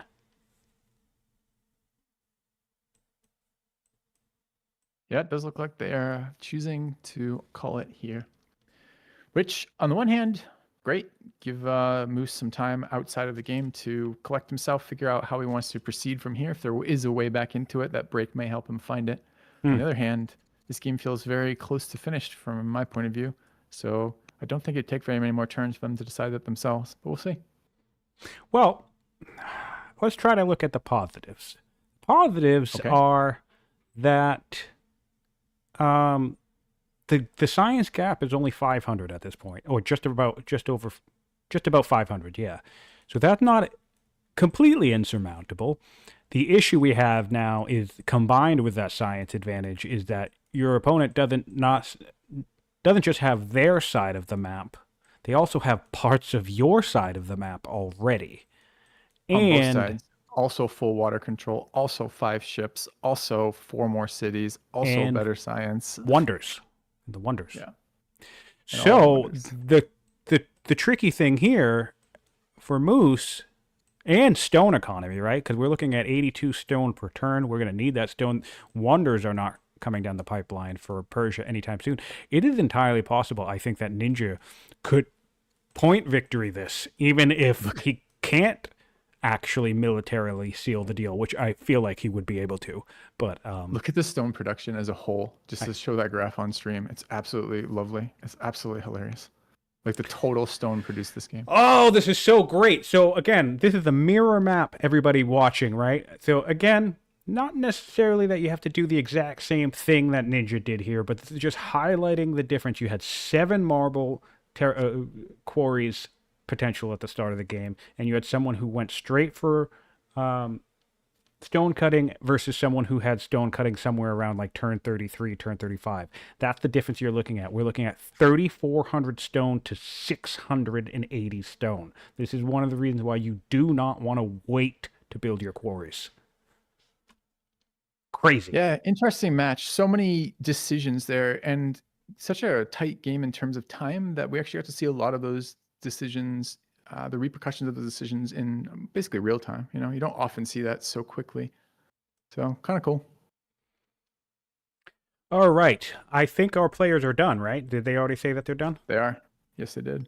All right. So any final thoughts leaving this session before we close out the stream? No, I don't think so. I think we've said mostly what we wanted to say here. But I will congratulate Ninja next time I talk to him. All right.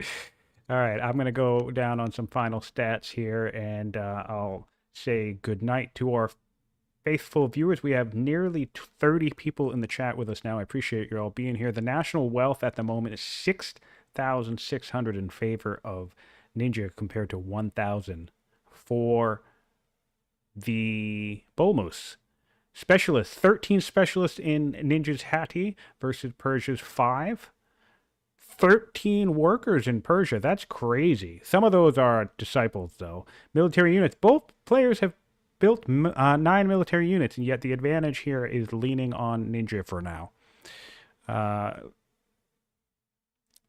many units lost? Persia's actually lost 3 units now, compared to Ninja's 0. Ninja hasn't lost a single unit yet. Laws, 5 on Ninja, 4 to Persia. 13 technologies to Ninja, 10 to BullMoose. And let's look at improvements here. Improvements control, 30 improvements to Persia versus 26 for the Hittites. And of course, 3 wonders for Ninja. Orders economy. Sorry, what were you going to say? I did have one more thought, actually, just came to me here. You know what one other downside of the stone economy is? What? Persia's missing slingers. So what do they need? They need to have a unit that could actually hit those other spears. They literally don't have a single ranged unit available to them right now. So that line of spears that Hadi threw up is literally untakeable for them right now because they don't have any ranged. And frankly, I kind of view that as a little bit unacceptable. You start with trapping, you have slingers, no reason not to get stone cutting when you have all this marble around, get your stone economy online, and screw the wonder aspect.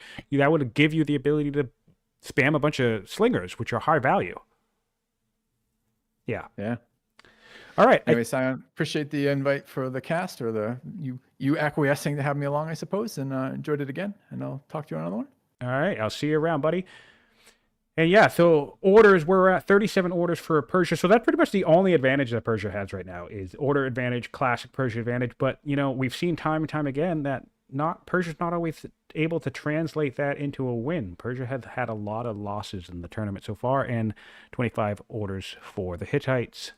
And we have a growing power score for Ninjaa as well. All right, I'm going to be closing out the stream here. Thank you, everybody, so much for joining us live and watching and commenting. If you've been watching after the fact on YouTube, I appreciate you being here as well. Please give us a like, subscribe, leave a comment on this video if you've made it all the way to the end, so our players can tune in and see, your reactions and your thought processes. And yeah, things are looking good for Ninjaa.